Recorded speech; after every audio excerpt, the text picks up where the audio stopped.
आप सभी लोग प्रेम के साथ में मालिक के पावन नाम का उच्चारण करेंगे। बोलो जय गुरुदेव। जय गुरुदेव। जय गुरुदेव। जय गुरुदेव। सभी प्रेमी भाई बहन प्रेम के साथ में मालिक को याद करते हुए एक प्रार्थना आप लोग कीजिएगा। बोलो जय गुरुदेव। जय गुरुदेव। गुरु का ध्यान कर प्यारे। गुरु का ध्यान कर प्यारे। बिना इसके नहीं छोटे ना। बिना इसके नहीं छूटना। नाम के रंग में रंग जा। नाम के रंग में रंग जा। मिले तो दाम निज अपना। मिले तो ही धाम निज अपना। गुरु की शरण द्रान कर ले। गुरु के शरण दृढ़ कर ले। बिना इसका नाही शरणा। बिना इसका नहीं शरणा। लाभ और मान क्यों चाहे। लाभ और मान क्यों चाहे। पड़ेगा फिर तुझे देना। पड़ेगा फिर तुम्हें देना। कर्म जो जो करेगा तू।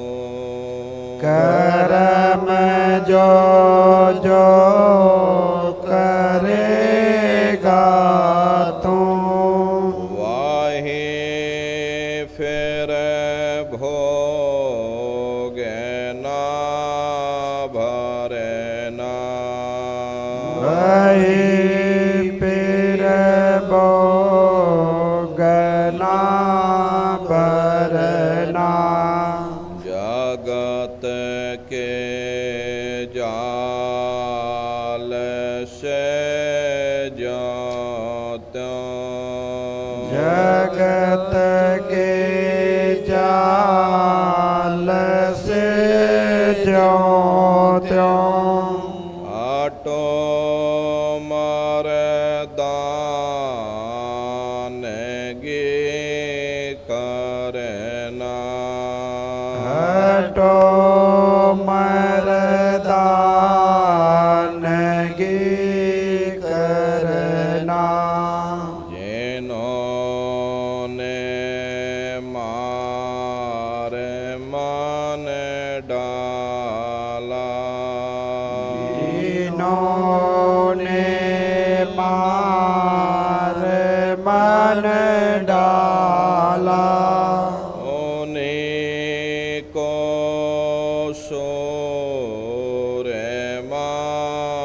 कहना उन्हीं को सूरमा कहना बड़ा बैरी मन घट में बड़ा बैरी है मन घट में इसे का जेतना कठिना इसी का जीतना कठिना पढ़ो तुम सही के पीछे पढ़ो तुम सही के पीछे और सब ही जतन तजना और सब ही जतन तजना गुरु से प्रीत कर पहले गुरु से प्रीत कर पहले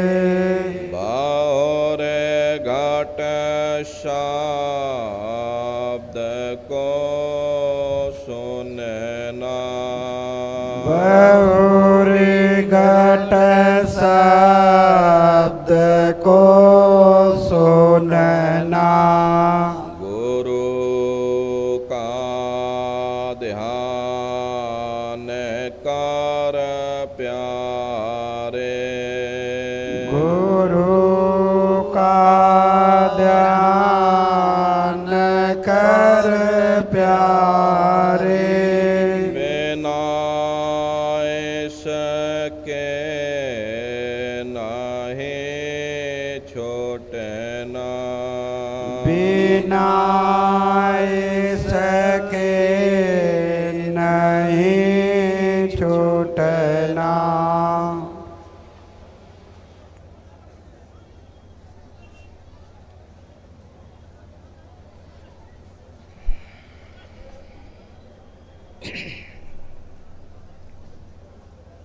सर्वत्र विराजमान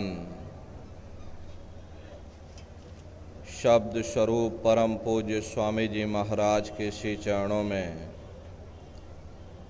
कोटि कोटि नमन प्रणाम करते हुए गुरु महाराज के इस पावन पुनीत भंडारे के अवसर पर देश के कोने कोने से पधारे हुए सभी सत्संगी धर्म प्रेमी भाई बहनों को सादर जय गुरुदेव। प्रेमी भाई बहनों, जिस संसार में हम आप रहते हैं उस संसार का मालिक काल है,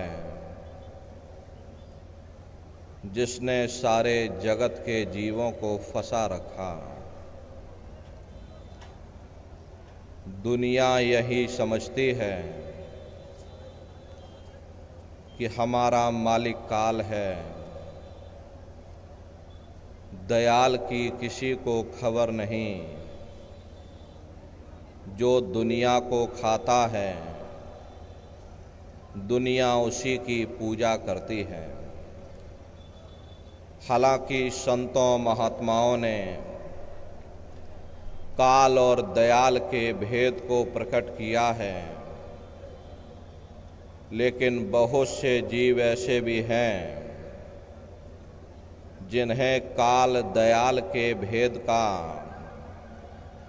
कोई अता पता तक नहीं मालूम। महात्मा प्रेम से जीवों को समझाते हैं कि भाई जो साधन थे पिछले युग के, सो कलयुग में किए प्रमाण। जो पुराने समय की साधना थी, यानी सतयुग त्रेता द्वापर के समय की साधना, वह अब कलयुग में मुनासिब नहीं हो सकती, क्योंकि समय बदलता रहता है तो कानून भी बदलते रहते हैं। यहाँ तो युग के युग बीत चुके।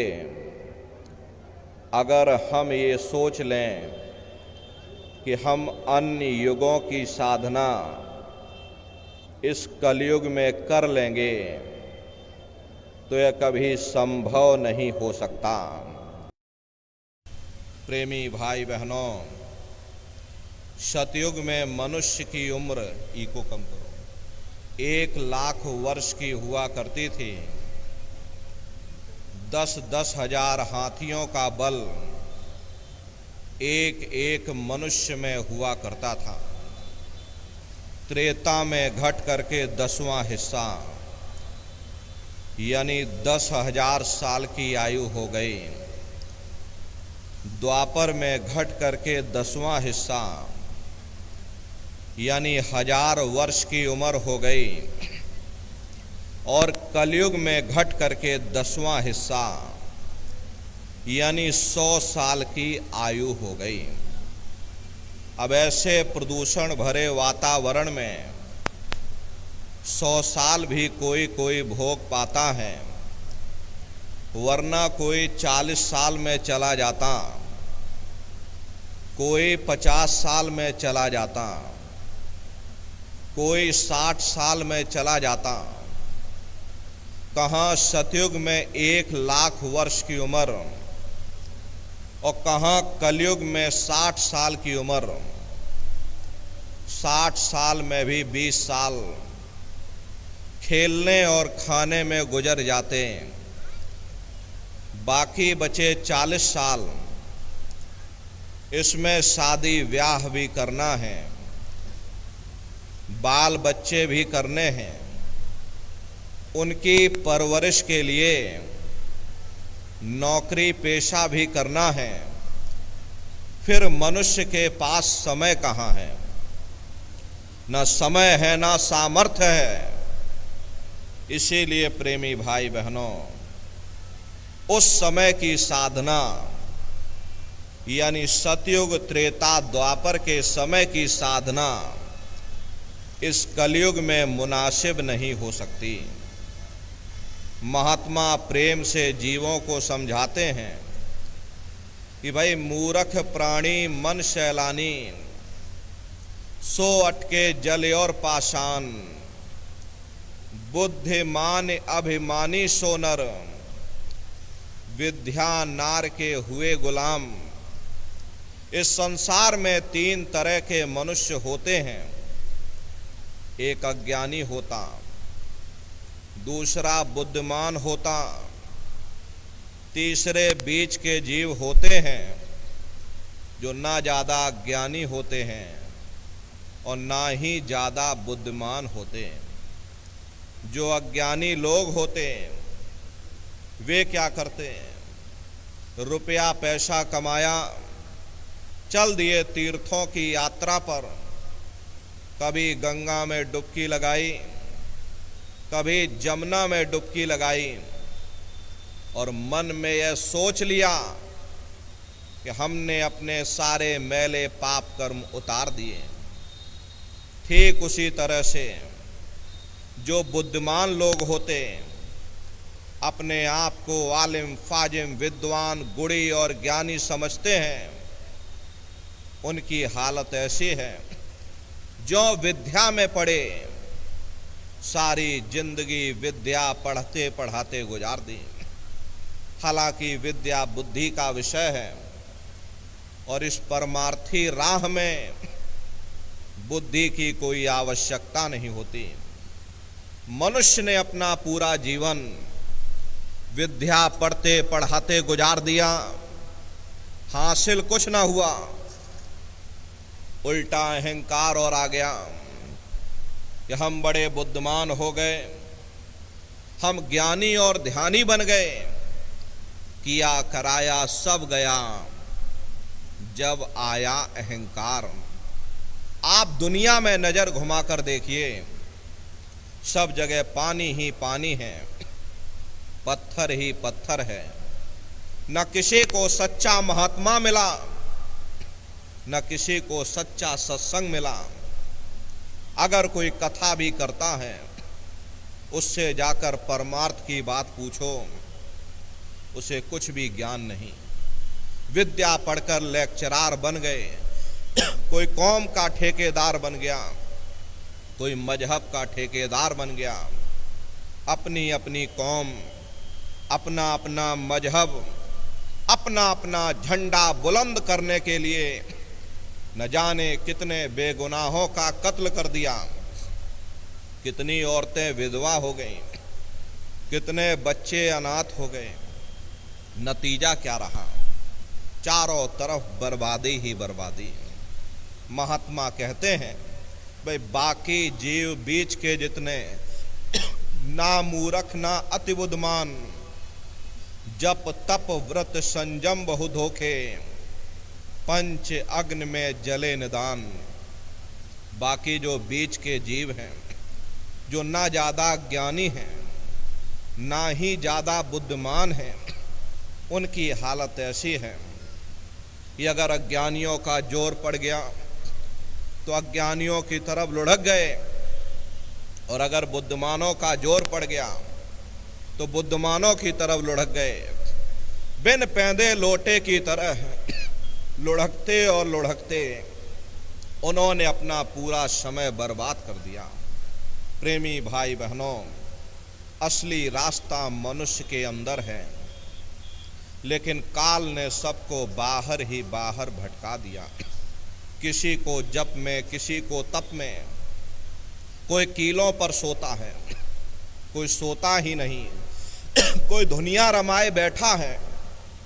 चार अग्नि चारों तरफ लगा ली, पांचवी सूरज की तपिश, पंच अग्नि की दुनिया जमाए बैठा और कह रहा हम बड़ी भारी तपस्या कर रहे हैं। और उससे जाकर के पूछो कि हे भले मानस, तुम्हारे अंदर पहले से ही काम क्रोध लोभ मोह अहंकार की ये पंच अग्नि पहले से जल रही, पहले उसे शांत करने की कोशिश करो। सारी दुनिया भूल भरम में फंसी हुई, सीधा रास्ता चलने को कोई तैयार ही नहीं होता। इसी तरह लोग व्रत या उपवास करते हैं। व्रत या उपवास करना अच्छी बात है, इससे शरीर हल्का होता है, काया निरोगी रहती है। लेकिन अगर हम ये सोच लें कि हम व्रत या उपवास करके उस परमात्मा को प्राप्त कर लेंगे, तो ये कभी संभव नहीं हो सकता। एक आदमी का प्रण था, प्रतिज्ञा ले रखी थी, रोज दिए में तेल भरता था, पाठ करना शुरू कर देता था, और जब तक तेल खत्म ना हो जाए, दिया बुझ ना जाए, वह कभी रोटी नहीं खाता था। उसने ये प्रतिज्ञा ले रखी थी, जब तक ये दिया बुझेगा नहीं, हम रोटी नहीं खाएंगे। घर में नई बहू आ गई, उसे रस्म रिवाज का पता नहीं था। जो दिए में तेल खत्म होने को आया, उसने ला करके और तेल भर दिया। आदमी बेचारा भूखा प्यासा, करे तो करे क्या, दिया जल रहा, लगा फिर से पाठ करने। फिर जैसे तेल खत्म होने को आया, उसने ला करके और तेल भर दिया। आदमी भूख से व्याकुल हो गया, अंत में थक हार करके दिया बुझा करके रोटी खाने लगा। ये हाल है पाठ करने वालों का। कहने का मतलब ये है कि दुनिया ऐसे ऐसे रस्म रिवाज में फंसी हुई है। कोई सिद्ध बना बैठा, कोई नाथ बना बैठा, कोई देवी देवताओं का अवतार बना बैठा। ये सब काल का धोखा है। काल ने सारे जगत के जीवों को इसी धोखे में फंसा रखा।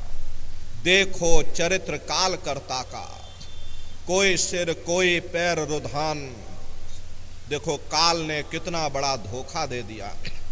किसी को हाथों से बहा दिया, किसी को पैरों से बहा दिया। प्रेमी भाई बहनों, वाल्मीकि जी महाराज ने राम के पैदा होने के 10,000 साल पहले ही पूरी रामायण बना करके रख दी थी कि भाई तुम्हारे अंदर राम है, तुम्हारे अंदर रावण है, सब कुछ तुम्हारे अंदर है। काल भगवान ने देखा किसने तो मेरा भेद उजागर कर दिया, तो उन्होंने बड़ी होशियारी के साथ बाहर राम बना दिए, बाहर ही रावण बना दिया, ताकि कोई अंदर ना आने पाए, कोई मेरे भेद को ना जानने पाए। सब बाहर ही बाहर भटकते रह जाएं। भटक भटक भटकाया सब जगह, कोई न लगे ठौर ठिकान। काल ने सारे जगत के जीवों को बाहर ही बाहर भटका दिया। किसी को पानी में, किसी को पत्थर में, किसी को गंगा में, किसी को जमुना में, किसी को देवालय और शिवालय में, किसी को अन्य कर्म कांडों में। प्रेमी भाई बहनों, इन बाहरी कर्म कांडों से न कभी किसी को मुक्ति मिली, न भविष्य में कभी मिल सकती। लोमश ऋषि का एक दृष्टांत आता है। लोमश ऋषि ब्रह्मा के पुत्र माने जाते थे, शिव जी के उपासक थे। शिव जी से उनको वरदान प्राप्त हुआ था। कल पर्यंत के बाद में उनके शरीर का एक रोया टूटे, और जब शरीर के सारे रोए टूट जाएं तब उनकी मृत्यु हो। प्रेमी भाई बहनों, इतनी लंबी आयु का वरदान पा करके भी लोमश ऋषि ने अपने लिए कोई कुटिया, कोई झोपड़ी नहीं बनवाई। उनका ये मानना था जब मुझको इस नाशवान जगत से जाना ही है तो हम यहाँ झोपड़ी बना करके क्या करेंगे। इतनी लंबी आयु प्राप्त होने के बाद भी लोमश ऋषि ने अपने लिए कोई झोपड़ी नहीं बनवाई। प्रेमी भाई बहनों, लोमश ऋषि ब्रह्मा के पुत्र माने जाते थे। लोमश ऋषि अपने पिता से यानी ब्रह्मा से पूछते हैं, हम कोई अपने मन से नहीं कह रहे, ये आपके धर्म ग्रंथों में लोमश ऋषि और ब्रह्मा का संवाद आता है। तो लोमश ऋषि अपने पिता से यानी ब्रह्मा से पूछते हैं कि पितु से पूछ मुक्त की बाता, गंगा का फल कहो विधाता। कि हे पिताजी, मुक्ति कैसे मिलेगी, क्या किया जाए, कैसे किया जाए, जरा आप हमको दया कृपा करके समझा दीजिए कि हमें मुक्ति कैसे प्राप्त होगी। तब उनके पिता यानी ब्रह्मा उनको जवाब देते कि गंगा का फल भाक सुनाई, गंगा आद मुक्त की दाई। कि हे लोमश ऋषि, तुम जाओ जाकर गंगा जी में स्नान करो। जो कोई गंगा स्नान करेगा उसे सहज में मुक्ति मिल जाएगी। जाओ तुम यह काम करो, जाकर तुम्हें सहजता से यानी सरलता से तुम्हें मुक्ति प्राप्त होगी।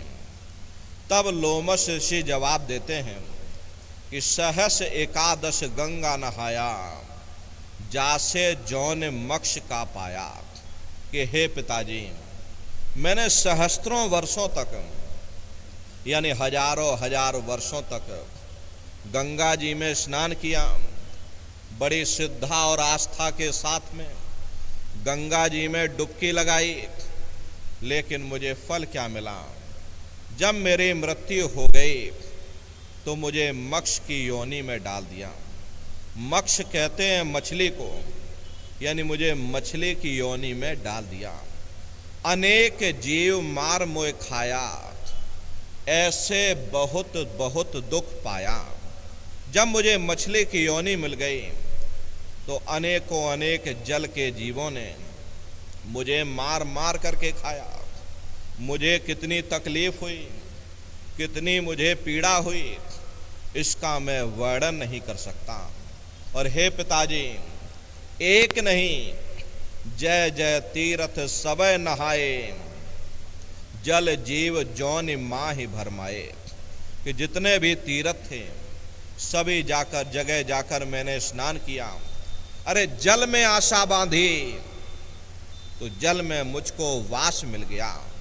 जहां आशा तह वासा, मैंने जल में आशा बांधी तो जल में मुझे वास मिल गया, लेकिन मुझे मुक्ति नहीं मिली। इसलिए हे पिताजी, ऐसी जुक्ति मुक्ति बतलाओ, भव जल पार उतर के जाओ। ऐसी जुक्ति, ऐसी मुक्ति का रास्ता हमको बतला दो जिससे हमारी ये जीवात्मा सदा सर्वदा के लिए इस भवसागर रूपी समुद्र से पार हो जावे। हम हमेशा के लिए जन्म मरण के बंधनों से आजाद हो जाएं। हे पिताजी, दया कृपा करके मुझे कोई ऐसा उपाय बताओ। तब लोमश ऋषि के पिता यानी ब्रह्मा उनको जवाब देते हैं कि पूजो पत्ती प्रीत लगाई और पीपर में जल ना हो जाए।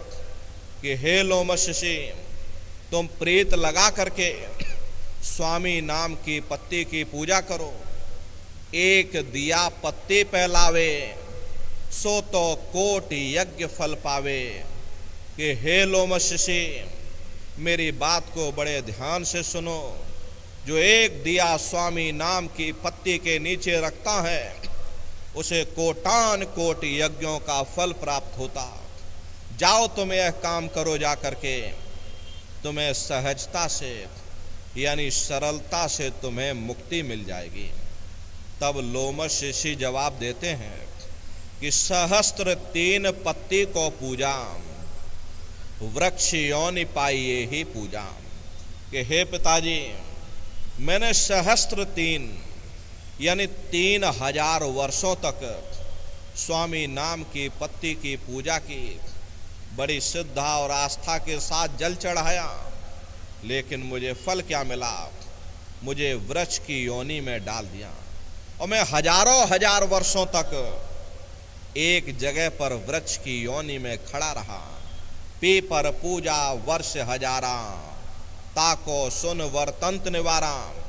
कि हे पिताजी, मैंने पीपर की भी पूजा की, पीपर की भी परिक्रमा लगाई, बड़ी श्रद्धा और आस्था के साथ में मैंने पीपर पर भी जल चढ़ाया, लेकिन मुझे फल क्या मिला?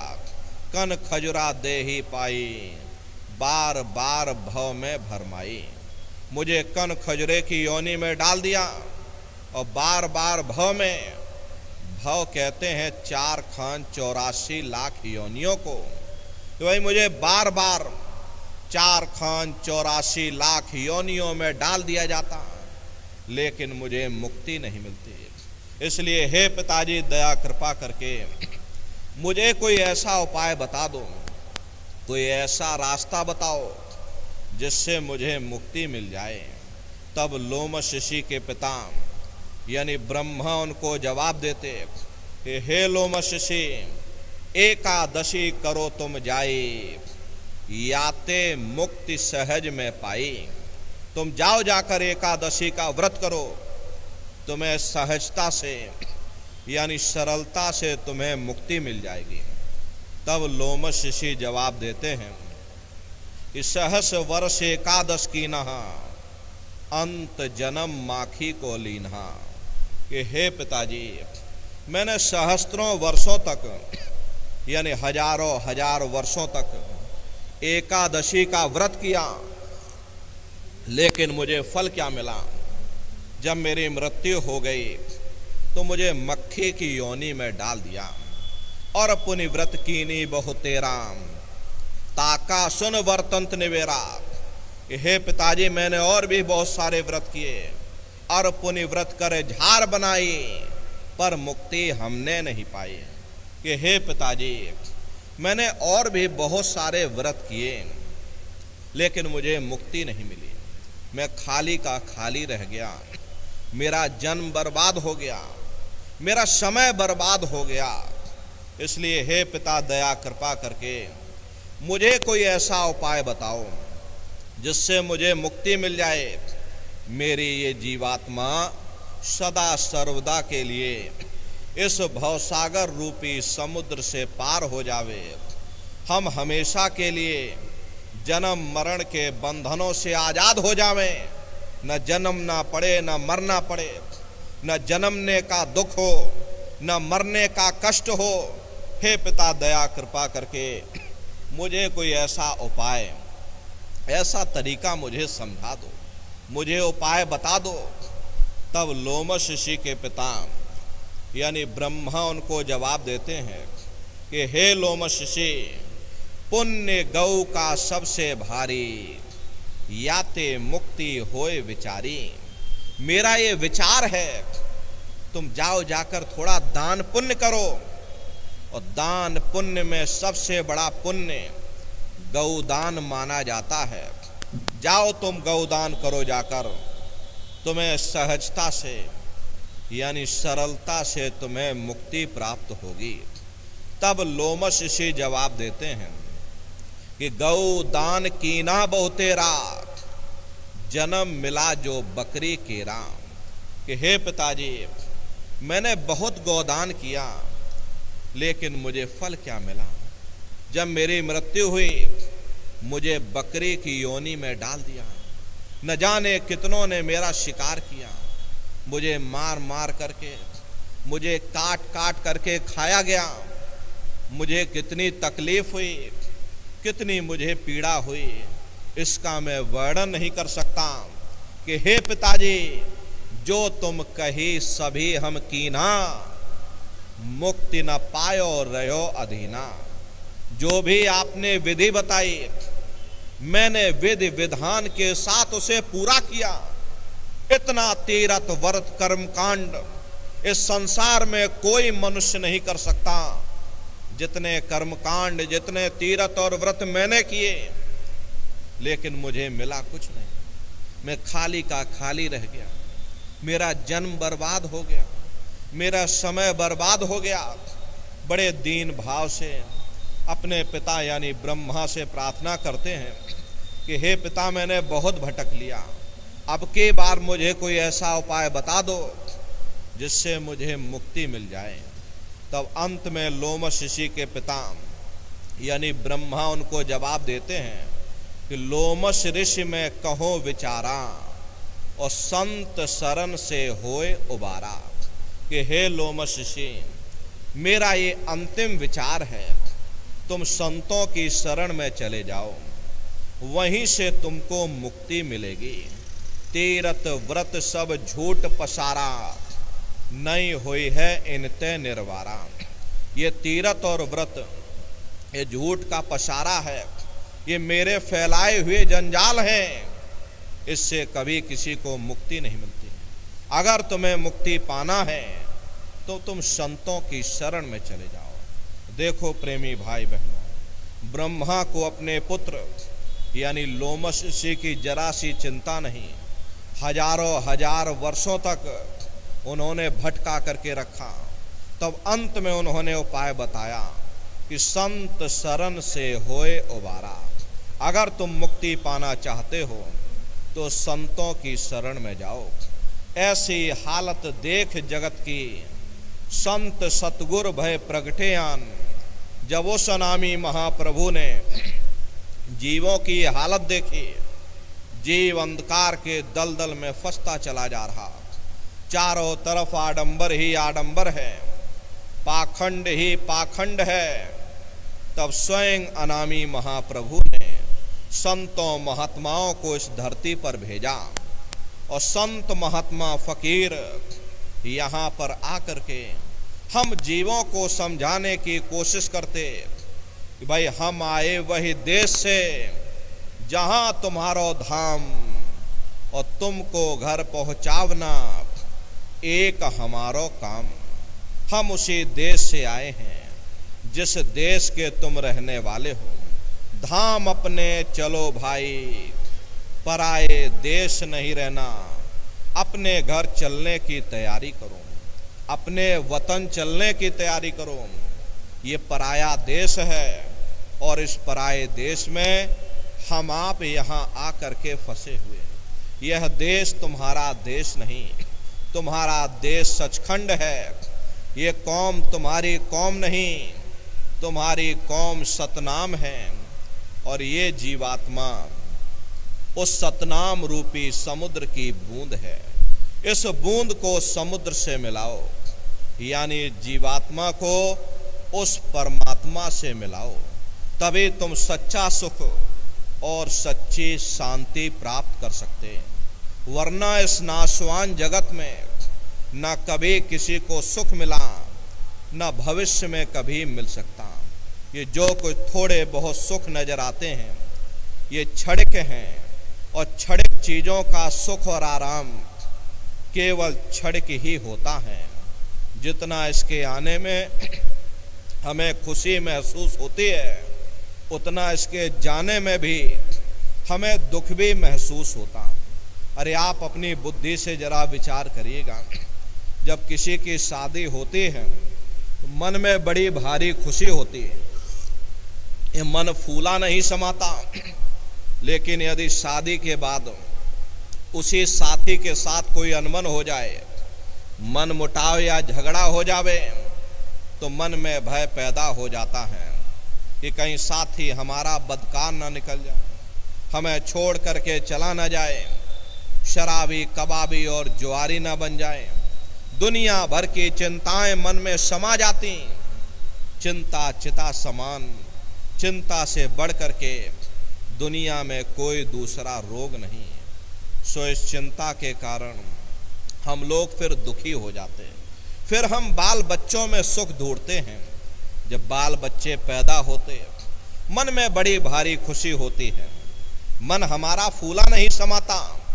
अड़ोस पड़ोस नात रिश्तेदारों को बुला करके ढोलक मजीरा बजा बजा करके लड्डू पूड़ी पकवान बना बना करके खिलाते हैं।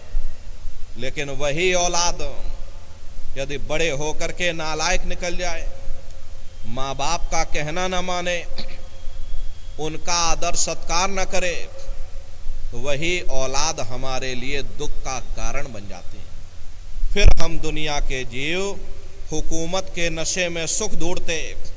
लेकिन प्रेमी भाई बहनों, जब उन नेताओं का भी इतिहास देखो, जब गोलियों का शिकार बना दिया जाता, उन्हें अखबारों में घसीट दिया जाता, जेल खानों में डाल दिया जाता, वही हुकूमत हमारे लिए दुख का कारण बन जाती है।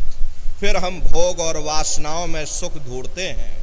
लेकिन जिस वक्त बीमारियों का हिसाब हमें अपने जिस्म पर देना पड़ता, तब हमें होश आता है ये सुख का कारण है या दुख का कारण है। इसीलिए महात्मा कहते हैं, भाई आप इस नाशवान जगत में कभी सुख हासिल नहीं कर सकते हो, कभी शांति प्राप्त नहीं कर सकते। कभी कभी मन में ख्याल आता है कि शायद जिन दिनों महात्मा आए थे तब दुनिया की हालत इतनी अच्छी ना रही होगी, इसीलिए महात्मा दुखी दुखी चिल्लाते रहते। अब हमने 100 सालों के अंदर इतनी तरक्की कर ली, बड़ी बड़ी कोठियां बनवा ली, फिर भी महात्मा दुखी क्यों कहते हैं? या तो हमारे सोचने में फर्क है या हमारे समझने में ही फर्क है। प्रेमी भाई बहनों, आप अपनी बुद्धि से स्वयं विचार करिएगा। जब हम झोपड़ियों में रहते थे, पूरा परिवार एक साथ रहा करता था, शाम को थके हारे घर वापस आते थे, प्रेम के साथ भोजन किया करते थे, गा बजा करके निश्चिंत हो करके सो जाते थे। अब जब हमने इतनी तरक्की कर ली, 100 सालों के अंदर हमने इतना विकास कर लिया, ऊंची ऊंची बिल्डिंगें बनवा ली, फिर भी हमें नींद नहीं आती। नींद की गोलियां खा खा करके सोना पड़ता। प्रेमी भाई बहनों, डॉक्टर जरूर हैं, पर मिलते किसको हैं? और मिल भी जाएं तो अस्पतालों में चारपाइयाँ कहाँ मिलती? बीमार तो बेचारे बरामदों में पड़े रहते। और हम कहते हमने इतनी तरक्की कर ली। बेशक हम इतना अनाज पैदा करते, लेकिन कीमतें इतनी ज़्यादा हैं कि आम आदमी की पहुंच से बाहर हो जाते। अरे गरीब आदमी खा नहीं पाता क्योंकि कीमतें आसमान छू रही हैं, और अमीर आदमी खाता नहीं क्योंकि उसे शुगर हो रखी है। फिर ऐसी तरक्की से किसी का क्या फ़ायदा हो सकता? पहले गांव में कोई मामूली झगड़ा हो जाता था, चार भले लोग मिल बैठ करके सुलझा देते थे। अब आप मुकदमा करके देख लो, क्या मजाल 20-25 साल से पहले आपको कोई फैसला मिल जाए। कचहरियों में जाकर के देखो, तीर्थों की तरह जमघट लगा हुआ, मानो कोई बहुत बड़ा तीर्थ स्थान हो। अरे आप किसी से पूछ करके देखिएगा, किसी को फुर्सत नहीं, डॉक्टर को फुर्सत नहीं, जज को फुर्सत नहीं, वकील को फुर्सत नहीं, कारखानेदार को फुर्सत नहीं, उद्योगपतियों को फुर्सत नहीं। सबके चेहरे पर चिंता और तनाव की लकीरें हैं। फिर ऐसी तरक्की से किसी का क्या फ़ायदा हो सकता? प्रेमी भाई बहनों, ये तरक्की का कसूर नहीं है, ये हमारा अपना कसूर है। हम उन चीज़ों के कैदी बन गए। ये चीज़ें हमारे लिए बनी थीं, ना कि हम उनके लिए बने थे। हम मशीनों के पुर्जे बन गए, मशीनों के मालिक ना बन सके। हमको मालिक बनना चाहिए था। सबको रोटी मिलनी चाहिए थी, सबको कपड़ा मिलना चाहिए था, सबको मकान मिलना चाहिए था, सबका मन निश्चिंत होना चाहिए था। किसी के मन में चिंता और तनाव की लकीरें नहीं रहनी चाहिए। घर में, समाज में प्रेम और सद्भाव की भावना रहनी चाहिए। माँ बाप का सम्मान होना चाहिए। यही तो जीवन में हर इंसान मांगता है। प्रेमी भाई बहनों, अगर जीवन में कीमतें और कदरें ना रहीं, फिर ऐसी तरक्की से किसी का क्या फ़ायदा हो सकता? प्रेमी भाई बहनों, इसीलिए महात्माओं ने जब कहा था तब भी ठीक था, और अब कहा तो अब भी ठीक है। दुनिया में न तब किसी को सुख मिला, न अब किसी को सुख मिल सकता। इसीलिए महात्मा कहते हैं, भाई तजो मन यह सुख दुख का धाम। गुरु नानक साहब ने लिखा, नानक दुखिया सब संसार। दुनिया का हर एक जीव अपनी अपनी जगह दुख और मुसीबतों से भरा हुआ। यही सहजोबाई ने कहा कि धनवंते सब ही दुखी, निर्धन है धन रूप, और साध सुखी सहजो कहे, पायो भेद अनूप। जिसके पास धन दौलत है, जो राजा महाराजा हैं, जो सेठ साहूकार हैं, वे सब के सब दुखी हैं। उनको किस चीज़ का दुख है? बड़े बड़े जो देश हैं लोग, तिनको व्यापे चिंता रोग। ये जो चिंता रोग है, उन्हें अंदर से खाए जा रही, सो इस चिंता के कारण बेचारे दुखी बने रहते हैं। और जिनको रोटी कपड़े मकान की फिक्र लगी, उन बेचारे गरीबों को दुखी होना ही होना। इसीलिए महात्मा कहते हैं, भाई आप इस नाशवान जगत में नाशवान क्षणिक पदार्थों से कभी सुख हासिल नहीं कर सकते, कभी शांति प्राप्त नहीं कर सकते। एक बार हमारे गुरु महाराज कलकत्ता में एक बहुत बड़ा पार्क बना हुआ, विक्टोरिया पार्क के नाम से, गुरु महाराज उसी बगिया में बैठे हुए थे। प्रेमी भाई बहनों, बगल में दो सेठ आए और दोनों सेठ गुरु महाराज के बगल में आकर के बैठ गए। सामने देखा एक माली घास काट रहा था। घास काटते काटते और माली को नींद आ गई और वह घास के ऊपर सो गया। दोनों सेठ आपस में बातचीत करने लगे कि देखो उस माली को, हमसे ज़्यादा सुखी तो वह माली है, कम से कम उसे नींद तो आ रही है। हम लोगों को नींद तक नहीं आती, नींद की गोलियां खा खा करके सोना पड़ता। गुरु महाराज उन सेठों की बात सुन रहे थे। गुरु महाराज बोले, अरे भाई सेठ जी, तुमने अपने आप क्यों फैसला कर लिया? अरे जाओ, जाकर मालिक से पूछ करके आओ क्या वो सुखी है या नहीं है। गुरु महाराज की बात को मान करके दोनों सेठ माली के पास गए और जगा करके पूछा कि भाई हमारे सवाल का जवाब दे दो, क्या तुम सुखी हो या नहीं हो? तो माली बोला, अरे बाबूजी, हम कहाँ सुखी हैं। सुखी तो देखो महलों में जो रह रहे, ऊंची ऊंची इमारतों में जो रह रहे, एयर कंडीशन में जो लोग रह रहे, वे लोग सुखी हैं, हम कहाँ सुखी। गुरु महाराज उसकी बातों को सुन करके हंसने लगे। गुरु महाराज बोले कि देखो, ये सेठ कह रहा कि माली सुखी है और माली कह रहा सेठ सुखी, और वास्तविकता यही है कि यहाँ कोई सुखी नहीं। ना सुख विद्या के पढ़े, ना सुख वाद विवाद, और साध सुखी सहजो कहे, जो लागे शून्य समाध। नालिम फाजिम सुखी हैं, न गुणी ज्ञानी सुखी हैं, न बड़े बड़े विद्वान सुखी हैं। अरे सुखी वही है जिसने दुनिया में से अपने मन को निकाल करके और मालिक के चरणों में लगाया हुआ। इसीलिए महात्मा कहते हैं कि तजो मन यह सुख दुख का धाम। संतों महात्माओं ने इस नगरी को दुख और सुख की नगरी कह करके बयान किया, क्योंकि कोई इंसान यहाँ पर ऐसा नहीं मिलेगा जिसको हमेशा सुख ही सुख प्राप्त हुए, या कोई इंसान आपको ऐसा नहीं मिलेगा जिसको हमेशा दुख ही दुख प्राप्त हुए। 10 दिन सुख में गुजर जाते तो थोड़ा बहुत दुख का सामना भी करना पड़ता, और यदि 10 दिन दुख में गुजर जाते हैं तो थोड़ी बहुत सुख की श्वास भी आ जाती। ये सुख दुख की समस्याएं हमारे पिछले जन्मों के पुण्य और पाप के कारण हैं। जब पाप और पुण्य इकट्ठे होते हैं तब हमें इंसान का जामा मिलता है। यदि पुण्यों के कारण हम लोग सुखी हो जाते तो उन पापों के कारण हमको दुख का सामना भी करना पड़ता। प्रेमी भाई बहनों, संत महात्मा इस दुनिया को सुख की नगरी बनाने के लिए नहीं आते।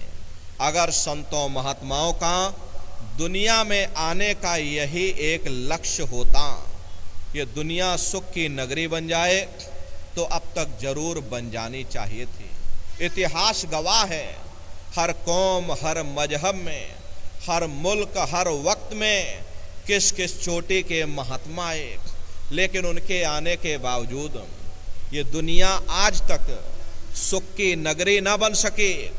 तो हम आप क्या सोच करके बैठे हैं इस दुनिया को सुख की नगरी बना सकेंगे? प्रेमी भाई बहनों, ये दुनिया के कांटे बांटे हम चाहे कितने भी क्यों ना इकट्ठे कर लें, कभी कामयाब नहीं हो सकते। अगर हिम्मत करके हम अपने पाँवों में ही जूतियां पहन लें तो ये दुनिया के कांटे हम पर असर नहीं कर सकते। ये सुख दुख की समस्याएं, ये सुख दुख के मसले ना कभी किसी से हल हुए और ना ही कभी हो सकते। लेकिन महात्मा जिंदगी गुजारने का ऐसा सरल, ऐसा सुगम, ऐसा तरीका समझाते हैं जिस पर चल करके हमारा ध्यान सुख दुख की समस्याओं से परे चला जाता। महात्मा कहते हैं, लगो तुम अब चढ़कर सतनाम। अगर तुम सुख पाना चाहते हो, अगर तुम शांति पाना चाहते हो, तो सतनाम की खोज करो, उस मालिक की भक्ति करो, क्योंकि जितना समय तुम्हारा ध्यान मालिक की भक्ति में लगा रहेगा, तुम दुनिया में 2-4 दिन जरूर सुख हासिल कर सकते। और अगर तुम्हारा ध्यान मालिक की भक्ति की तरफ से हट जाएगा तो सारी दुनिया तुम्हारे लिए दुख का रूप बन करके खड़ी हो जाएगी। प्रेमी भाई बहनों, आप अपनी बुद्धि से विचार करिएगा। एक छोटा सा बच्चा अपने पिता की उंगली पकड़ करके मेला या नुमाइश में घूमने जाता है। उसे मेले की हर साजो सामान बड़ी खूबसूरत नजर आती है। किसी जगह खेल खिलौनों की दुकानें लगी, कहीं गुड्डे गुड़ियों की दुकानें लगी, कहीं झूलों की दुकानें लगी, कहीं मिठाई और पकवान की दुकानें लगी, वह बच्चा सोचता है कि शायद ये खुशी हमको मेले के साजो सामान से प्राप्त हो रही है। और अगर भूल करके भी वह बच्चा अपने पिता की उंगली छोड़ देता तो वह सारा साजो सामान उसी जगह रहता है, लेकिन बच्चा रोने चिल्लाने लगता, चीखने लगता। तब उसे खुद ब खुद महसूस होता है कि ये खुशी हमें तभी तक प्राप्त हो सकती जब तक हमने अपने पिता की उंगली पकड़ रखी थी। हमारा पिता कौन है? वो परमात्मा है, वो परमेश्वर है। जितना अरसा, जितना समय तुम्हारा ध्यान मालिक की भक्ति में लगा रहेगा, तुम दुनिया में 2-4 दिन जरूर सुख हासिल कर सकते हो। और अगर तुम्हारा ध्यान मालिक की भक्ति की तरफ से हट जाएगा तो सारी दुनिया तुम्हारे लिए दुख का रूप बन करके खड़ी हो जाएगी। इसीलिए महात्मा समझाते हैं, भाई मिली नर देह या तुमको, बनाओ काज कुछ अपना, पचो मत आ इस जग में, जानियो रैन का सुपना। प्रेमी भाई बहनों, ये दुनिया की ऐसो इशरत देख करके, दुनिया के खेल तमाशे देख करके कभी भूल करके ये न समझ बैठो कि दुनिया बड़े सुख की नगरी है। अरे ये तो रात के स्वप्न की तरह है। इस स्वप्न को भी नष्ट हो जाना है और इस शरीर को भी नष्ट हो जाना। दिना 4 तन संग बसेरा, फिर छूटे यह ग्राम। जितना भी आज हमारा इस दुनिया से ताल्लुक या संबंध है, ये केवल हमारे शरीर के कारण है। जब तक हम इस शरीर में बैठे हुए, ये बाल बच्चे, ये रिश्ते नातेदार, ये कुटुंब परिवार वाले, ये सगे और संबंधी सब हमें अपने दिखाई देते हैं।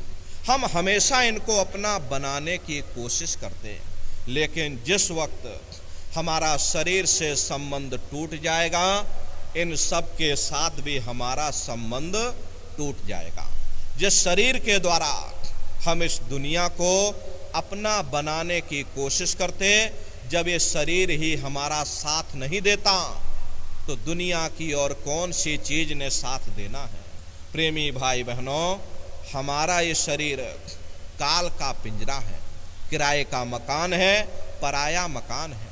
किसी को 40-50 साल के लिए मिला, किसी को 80-90-100 साल के लिए मिला। जितने जितने श्वास उस मालिक ने बख्शे हैं, उसे भुगतने के बाद में हमें शरीर को यहीं छोड़ जाना।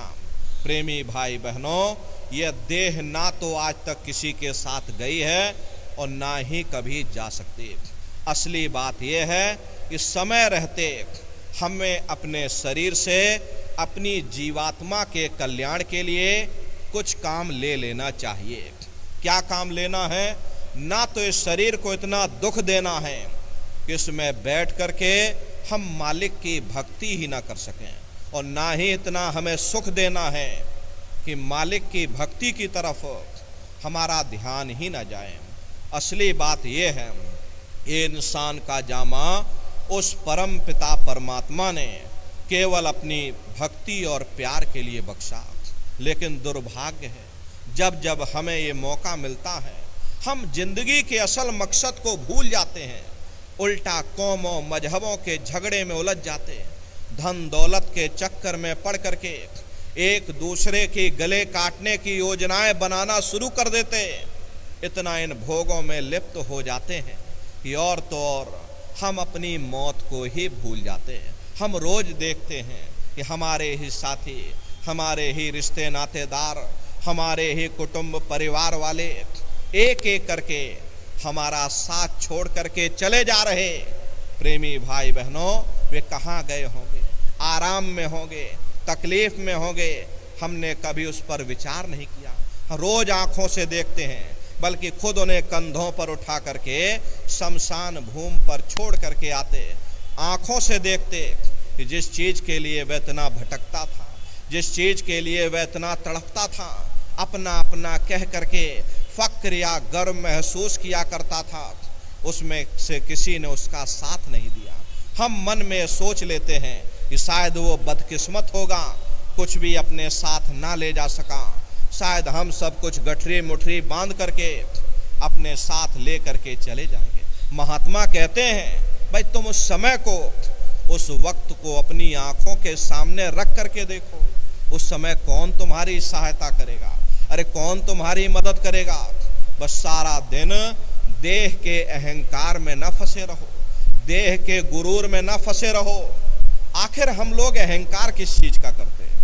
यदि शरीर का अहंकार करते, जवानी का अहंकार करते, तो क्या कभी किसी ने किसी का बुढ़ापा नहीं देखा? क्या हम बुढ़ापे की उम्र में नहीं जाएंगे? यदि हमें खूबसूरती या सुंदरता का अहंकार है, तो क्या कभी आपने बीमारों की शक्लें नहीं देखी? चेहरे पर चेचक या पीलिया हो जाए, अपनी शक्ल आईने में देखो, देखने में भय लग जाता। यदि हमें हुकूमत का अहंकार है, तो क्या कभी नेताओं को फांसी के तख्तों पर लटकते हुए नहीं देखा? क्या कभी उनको जूतों की मालाएं पहनते हुए नहीं देखा? मन रे क्यों गुमान अब करना, तन तो तेरा खाक मिलेगा। ए मन किस चीज का तू गुमान करता? यदि शरीर का गुमान करता, अरे इसे तो मिट्टी में मिल करके मिट्टी हो जाना है। फिर हमें धर्मराज के सामने पेश होना पड़ेगा। हमारी ख्वाहिशों, हमारी इच्छाओं और हमारे कर्मानुसार जहां भी वह मुनासिब समझेगा, हमें जन्म लेना पड़ेगा। एक देह के बंधन से हमारा छुटकारा नहीं हो पाता। दूसरा देह रूपी कलबूत हमारी आंखों के सामने नाचना शुरू कर देता। हमेशा हम दुनिया के जीव इस कैद खाने में कैदियों की तरह पड़े रहते।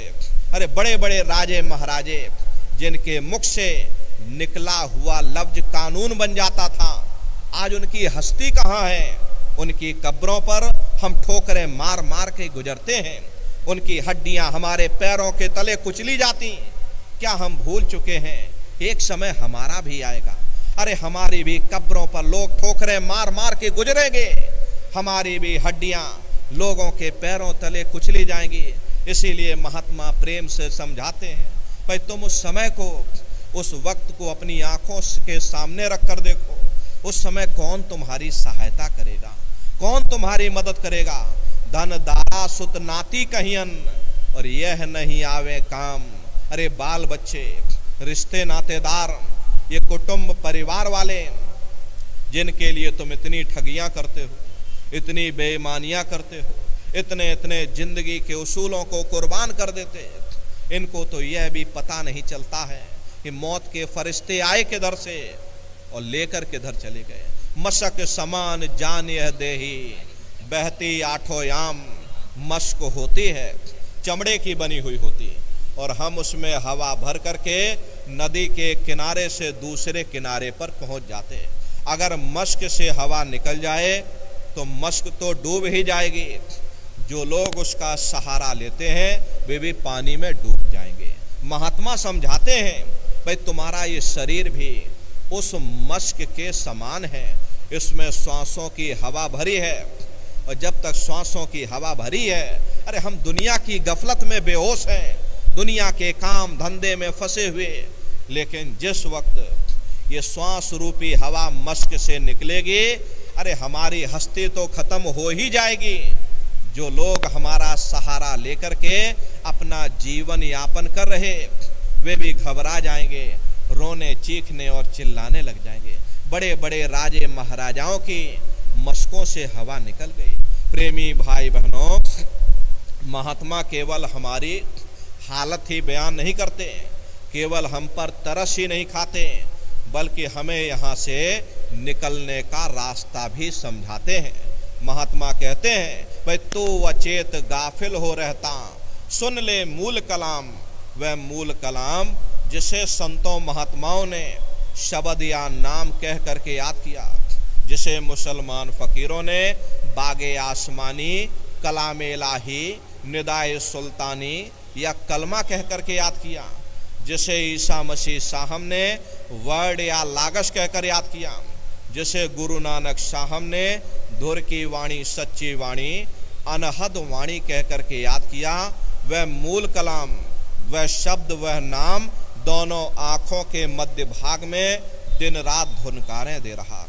जब तक हम अपने ख्याल को उस शब्द के साथ नहीं जोड़ेंगे, हम देह के बंधनों से कभी छुटकारा हासिल नहीं कर सकते। जन्म मरण के बंधनों से कभी हम आजाद नहीं हो सकते। शब्द मर सो मर रहा, फिर मरे न दूजी बार। जोड़ते बैठते चलते फिरते अपने ख्याल को शब्द या नाम के साथ जोड़ देते, ऐसे जीव हमेशा के लिए अमर हो जाते, देह के बंधनों से हमेशा के लिए छुटकारा पा जाते। शब्द शब्द पौड़ी पर चढ़कर पहुंचो सचखंड सतनाम। संत मत कोई मजहब नहीं, यहाँ ना कोई हिंदुओं के लिए लिहाज है, न मुसलमानों के लिए लिहाज है, न सिख या ईसाइयों के लिए लिहाज है। अरे भाई, आप हिंदू होकर के अंदर जाओ, आप मुसलमान होकर के अंदर जाओ, आप सिख और ईसाई होकर के अंदर जाओ, संतों का उपदेश सबके लिए एक ही होता है। ताते पहले गुरु को ध्याओ और काम सब पीछे जान, गुरु की मूरत हृदय बसाओ, चंद्र चकोर प्रीत घटियान। रूहानियत की तालीम पूर्ण गुरु से प्राप्त होती है, जो शब्द या नाम के भेद को जानते हैं। ऐसे पूर्ण गुरु की खोज करो प्रेमी भाई बहनों। गुरु सोई जो शब्द सनेही। गुरु कोई लाल पीले कपड़े का नाम नहीं, गुरु कोई जटा जूट का नाम नहीं, गुरु कोई दाढ़ी और बाल का नाम नहीं, गुरु कोई वेशभूषा का नाम नहीं। कहते हुए गुरु सोई जो शब्द सनेही। शब्द बिना दूसर नहीं सेही, शब्द कमावे सो गुरु पूरा। उन चरणन की हो जा धूरा, और पहचान करो मत कोई। लक्ष्य अलक्ष्य न देखो सोई, शब्द भेद लेकर तुम उनसे, और शब्द कमाओ तुम तन मन से। यानी शब्द स्वरूपी शब्द अभ्यासी महात्माओं की खोज करो, जो शब्द या नाम के भेद को जानते हो।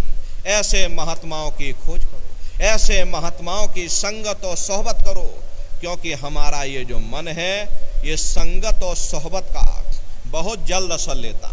यदि आप शराबियों के पास बैठोगे तो शराब पीने की आदत पड़ जाएगी, और यदि जुआरियों के पास बैठोगे तो जुआ खेलने की आदत पड़ जाएगी। कबीर साहब ने लिखा है कि कबीर संगत साधु की, जौ की भूसी खाए, खीर खान भोजन मिले, साकत संग न जाए।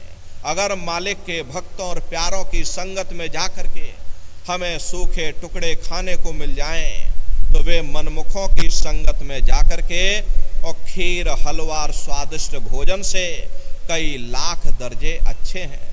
इसीलिए महात्मा कहते हैं, भाई अगर तुम मालिक को पाना चाहते हो तो गुरुमुखों की संगत करो, उनकी सोहबत करो, उनके सत्संग वचनों को सुनो, अपनी शंकाओं को दूर करो, उनसे प्रीत और प्रतीत करो। प्रेमी भाई बहनों, प्रेम ऐसा होना चाहिए जैसे चकोर और चंद्रमा का प्रेम होता।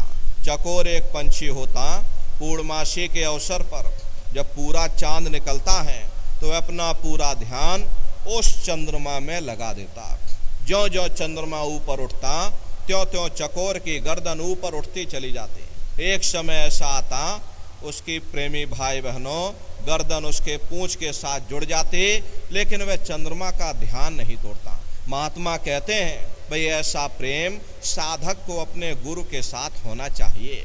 जब लगे ऐसी प्रीत न होवे, तब लग साधन यही बखान। जब तक चंद्रमा और चकोर जैसी प्रीत न हो, तब तक साधक को चाहिए कि अपने हृदय में गुरु के प्रति प्रेम और प्यार पैदा करने की कोशिश करें। अब गुरु के प्रति प्रेम और प्यार पैदा होना ये कोई मामूली बात नहीं है, क्योंकि जन्म जन्मांतरों से हमारे आपके ऊपर कर्मों के बोझे लदे हुए हैं, जो हमें महात्माओं की तरफ जाने नहीं देते। कबीर साहब ने लिखा है कि कबीर पापी भगत न भावई, हरि पूजा न सुहाए, माखी चंदन पर हरे, जहाँ विगंध तह जाए। जिस तरह से मक्खी चंदन या कस्तूरी पर नहीं बैठती, बल्कि रात दिन गंदगी में भिन भिनाती रहती, ठीक उसी प्रकार से हम मनुष्यों का हाल है। हमारे आपके बुरे खोटे पाप कर्म हमें महात्माओं की तरफ जाने नहीं देते, बल्कि रात दिन इंद्रियों के भोग और रोग में जलते रहते। इसीलिए महात्मा कहते हैं, भाई अगर तुम मालिक को पाना चाहते हो, तुम जन्म मरण के बंधनों से आजाद होना चाहते हो, तो गुरुमुखों की शरण में चले जाओ, उनके सत्संग वचनों को सुनो, उनसे प्रीत करो, प्रतीत करो। अरे सतगुर पर करो भरोसा, फिर करो न कुछ अफसोसा। बगैर भरोसे और विश्वास के एक कदम चलना भी मुश्किल पड़ जाता। देखो, जब हम रेलवे स्टेशन पर जा कर के टिकट खरीद करके रेलगाड़ी में बैठ जाते हैं, तो हमें पूरा भरोसा होता है कि हम अपने स्थान पर जरूर पहुंच जाएंगे, और भले ही रेलगाड़ी लेट हो जाए, लेकिन पूरा भरोसा रहता है कि हम अपने गंतव्य स्थान तक जरूर पहुंच जाएंगे। ठीक उसी प्रकार से जब सतगुरु ने हमें नाम दे दिया, धुरधाम जाने की टिकट दे दी, एक ना एक दिन हम अपने घर सच्चे देश सच्चे वतन जरूर पहुंचेंगे।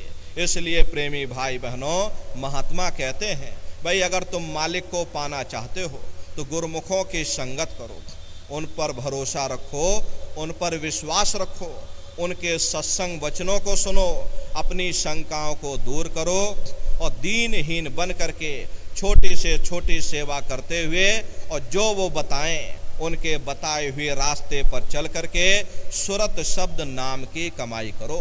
सुरत शब्द नाम की कमाई करना, सब जतन दूर अब धरना। कोई दूसरा उपाय करने की जरूरत नहीं, कोई तीसरा विकल्प अपनाने की जरूरत नहीं। ऐसा मत करिएगा कि गंगा गए तो गंगा राम बन गए, और जमुना गए तो जमुना दास बन गए। चलो जब भी कर लें तब भी कर लें, और पूजा भी कर लें, पाठ भी कर लें, कोई ना कोई उपाय कारगर होगा ही। प्रेमी भाई बहनों, इस बात को हमेशा ध्यान में रखिएगा, जो पानी 100 सुराखों से बहेगा वो कभी खेत नहीं सींच सकता। अगर हम अपने ध्यान को दुनिया में चारों तरफ फैलने देंगे, हम कभी कुछ भी प्राप्त नहीं कर सकते। नाम विसार चल ही अनिमार्ग, अंत काल पछताई। नाम की कमाई का तरीका छोड़ करके और किसी रास्ते पर चल करके देख लो, अंत समय पछताना पड़ेगा। इसलिए प्रेमी भाई बहनों, चारों तरफ से अपने ख्याल ध्यान को समेट करके एक मन एक चित्त हो करके सुरत शब्द नाम की कमाई यानी सुमरन ध्यान और भजन करिएगा। प्रेमी भाई बहनों, कैसे हमको सुमरन करना है, कैसे हमको ध्यान करना है और कैसे भजन करना है, बहुत से नए प्रेमी भाई बहन आए हुए हैं। आप लोग अच्छी तरह से समझ लीजिए कि सुमरन कैसे करोगे, ध्यान कैसे करोगे और भजन कैसे करोगे।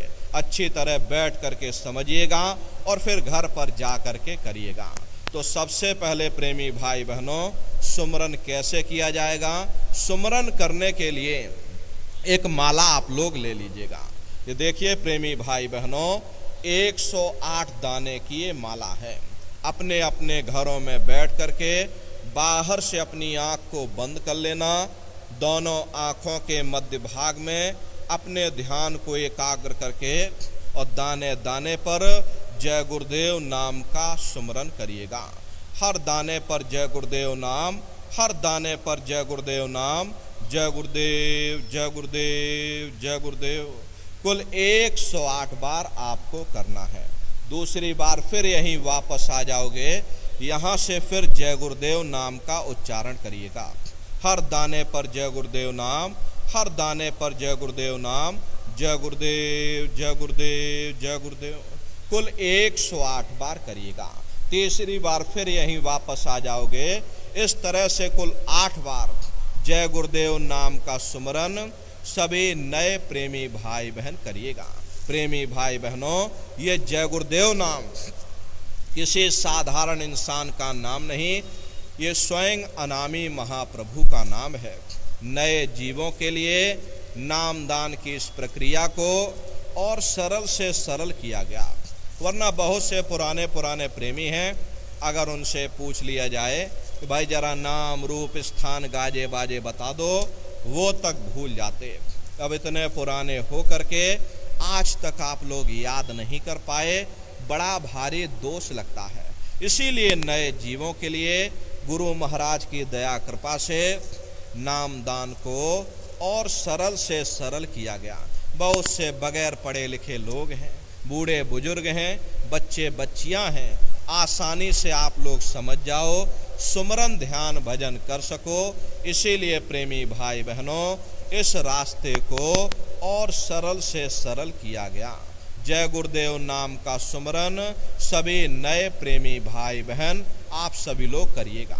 लेकिन जो पुराने प्रेमी भाई बहन हैं, प्रेमी भाई बहनों, वो लोग जैसे गुरु महाराज ने आपको समझाया, पुराने सत्संगी प्रेमी भाई बहन उसी तरह से सुमरन करेंगे। ये रास्ता केवल नए सत्संगी प्रेमी भाई बहनों के लिए है। तो प्रेमी भाई बहनों, जितने नए लोग हैं, आप लोग जय गुरुदेव नाम का सुमरन बराबर करिएगा। सुमरन करने के बाद में फिर आप लोग ध्यान पर बैठिएगा। दूसरा है ध्यान। ध्यान कहते हैं दृष्टि को एकाग्र करना। कैसे ध्यान करोगे, जरा अच्छी तरह से समझ लो। अपने अपने घरों में पलथी मार करके आप लोग बैठिएगा। आंखों को बंद कर लेना, शरीर को ज़्यादा टाइट मत करिएगा। बहुत से प्रेमी गलती कर देते हैं कि ध्यान के समय अपने शरीर को बिल्कुल टाइट कर देते। यदि आप शरीर को टाइट कर दोगे, ये शरीर आपका थक जाएगा और फिर शरीर ढीला पड़ जाएगा। इसलिए पहले से ही अपने शरीर को बिल्कुल ढीला छोड़ देना। जितना आराम से आप बैठोगे उतना आपके लिए अच्छा रहेगा। तो ढीले बदन से आराम से बैठिएगा। आँखों को धीरे से बंद कर लेना। दोनों आँखों के मध्य भाग में दूर सामने अंधेरे में देखिएगा। सामने आपको अंधेरा दिखाई देगा। बस उसी अंधेरे में एक जगह पर आप अपनी दृष्टि को एकाग्र करिएगा। होशियारी यही रहे कि आँखों की पुतलियाँ हिलने ना पाएं। शुरुआती समय में ये आँखों की पुतलियाँ अंदर अंदर हिलेंगी, लेकिन जब आप अभ्यास करोगे, करत करत अभ्यास ते जड़मत होत सुजान, जब अभ्यास करते रहोगे तो आँखों की पुतलियाँ हिलना बंद हो जाएंगी। तो दूर सामने अंधेरे में एक जगह पर अपनी दृष्टि को एकाग्र करिएगा, या उस अंधेरे को ही आप देखते रहना। दृष्टि अपने आप अंधेरे में एकाग्र हो जाएगी। उस समय किसी के बारे में सोचना नहीं, किसी के बारे में विचार मत करिएगा, चिंता मत करिएगा। ये चिंता विचार करने की आदत हमारे अंदर पहले से पड़ी हुई है।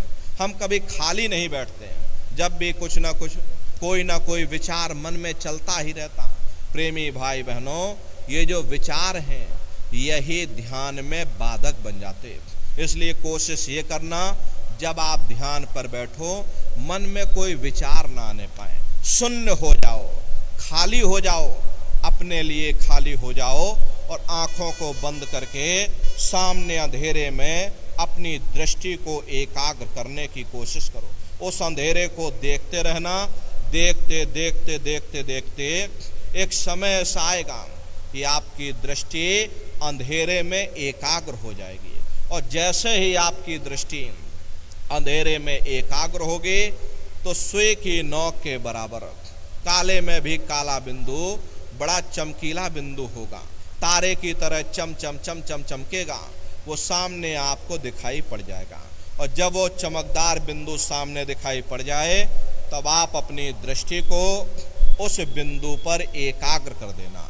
जब आप अपनी दृष्टि बिंदु पर एकाग्र कर दोगे तो बिंदु के चारों तरफ से बड़ा भारी प्रकाश निकलेगा, चक्र की तरह से बहुरंगी प्रकाश होगा। वो प्रकाश धीरे धीरे बड़ा होता चला जाएगा। साधक इतना मोहित हो जाता है कि बिंदु को तो छोड़ देता और दाएं बाएं प्रकाश को देखने में लग जाता।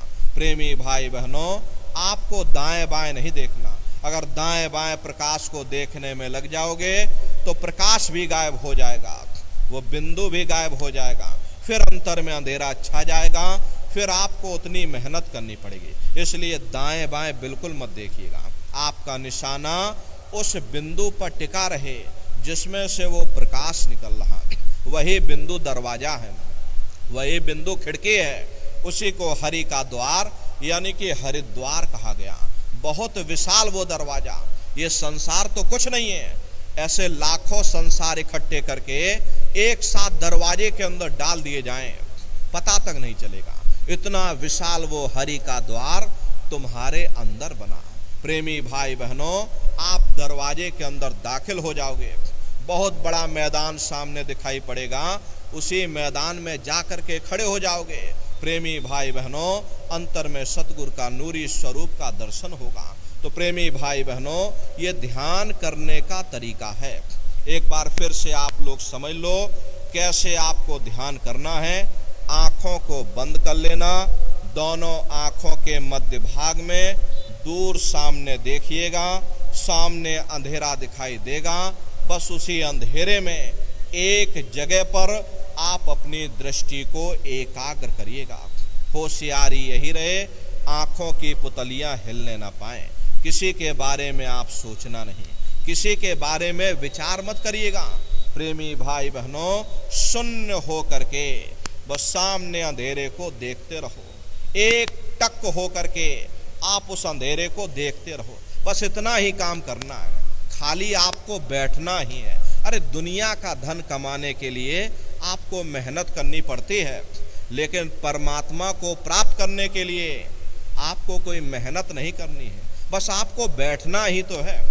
1 घंटा अपने लिए समय देना है। अब आप अपने लिए भी 1 घंटा समय नहीं दे पाओगे, ध्यान भजन के समय भी कुछ ना कुछ सोचते रहोगे, तो ये तो बेईमानी हो गई है। अरे प्रेमी भाई बहनों, 24 घंटे में 23 घंटा अरे आप दुनिया के लिए देते हो, तो 1 घंटा अपने लिए दे दो। किसी के बारे में मत सोचो, एक टक हो करके बैठ जाओ, सामने अंधेरे को देखते रहो। देखते देखते आपकी दृष्टि अंधेरे में रुक जाएगी, और जैसे ही आपकी दृष्टि उस अंधेरे में एकाग्र होगी, तो सुई की नोक के बराबर काले में भी काला बिंदु, चमकता हुआ बिंदु सामने दिखाई पड़ जाएगा। और जब वो बिंदु सामने दिखाई पड़ जाए, तब आप अपनी दृष्टि को उस बिंदु पर एकाग्र कर देना। जैसे ही आप अपनी दृष्टि बिंदु पर एकाग्र कर दोगे, वो बिंदु फट जाएगा, वो दरवाजा खुल जाएगा, ये शिव नेत्र खुल जाएगा, ये दिव्य दृष्टि खुल जाएगी, और आप दरवाजे के अंदर दाखिल हो जाओगे। प्रेमी भाई बहनों, तो यह है ध्यान करने का तरीका। और तीसरा है भजन। भजन कहते हो शब्द को सुनना, उस नाम को सुनना, उस आवाज को सुनना, जिसको पकड़ करके तुम्हारी ये जीवात्मा ऊपर से नीचे आई है, उसी को पकड़ करके आपको वापस अपने घर चढ़ना है। अब सीढ़ी से आप ऊपर से नीचे उतर गए, तो नीचे सीढ़ी से ही ऊपर चढ़ोगे, और कोई दूसरा विकल्प नहीं है। प्रेमी भाई बहनों, तो शब्द को पकड़ करके ये जीवात्मा ऊपर से नीचे आई है, उसी शब्द को पकड़ करके, उसी आवाज को पकड़ करके ये जीवात्मा नीचे से ऊपर की ओर चढ़ेगी। उसी आवाज को सुनने का नाम भजन है। कैसे भजन करोगे, जरा अच्छी तरह से समझ लो। ये दोनों उंगली कानों में डाल करके ये कानों को बंद कर लेना। यही कहा गया, आंख कान मुख बंद कराओ, अनहद झिंगा शब्द सुनाओ। यानी पहले अपनी आंख को बंद करो, अपने मुख को बंद करो, दोनों उंगली कानों में डाल करके ये कानों को बंद कर लो, और ऊंचे से ऊंचा ध्यान दे करके उस आवाज को सुनने की कोशिश करो। प्रेमी भाई बहनों, जब आप अपने कानों को बंद करके अंतर में गौर से आवाज को सुनोगे, तो शुरू में आपको अनुभव होगा कि कहीं सीटी जैसी आवाज हमारे कानों में बज रही, टी, इस तरह से सीटी जैसी आवाज शुरू में आप सभी को सुनाई पड़ेगी। करना कुछ नहीं है, लेटे हो चाहे बैठे हो, बस आप उस आवाज को सुनते रहो, और सुनते सुनते उसी में लीन हो जाओ। जब आप उसमें लीन हो जाओगे, तो कुछ समय बाद में दोबारा आपको अनुभव होगा कि कहीं बड़ी दूर से एक महीन आवाज, घंटे और शंख की आवाज हमारे कानों में बज रही, जैसे मंदिरों में घंटियां बजती हैं, टन टन टन। उसी तरह से प्रेमी भाई बहनों, घंटे और शंख की आवाज तुम्हारे अंदर गूंज रही। उसी घंटे शंख की आवाज को महात्माओं ने शब्द या नाम कह करके याद किया। प्रेमी भाई बहनों, हम लोग बाहर मुखी क्रियाओं में फंस जाते हैं, कर्म कांडों में फंस जाते हैं, महात्माओं ने तो ये कहा था कि भाई ये शरीर तुम्हारा मंदिर है, इसी मंदिर के अंदर 24 घंटे वो घंटे घड़ियाल बज रहे। अपने मंदिर के अंदर जाकर के उस घंटे शंख की आवाज को सुनो।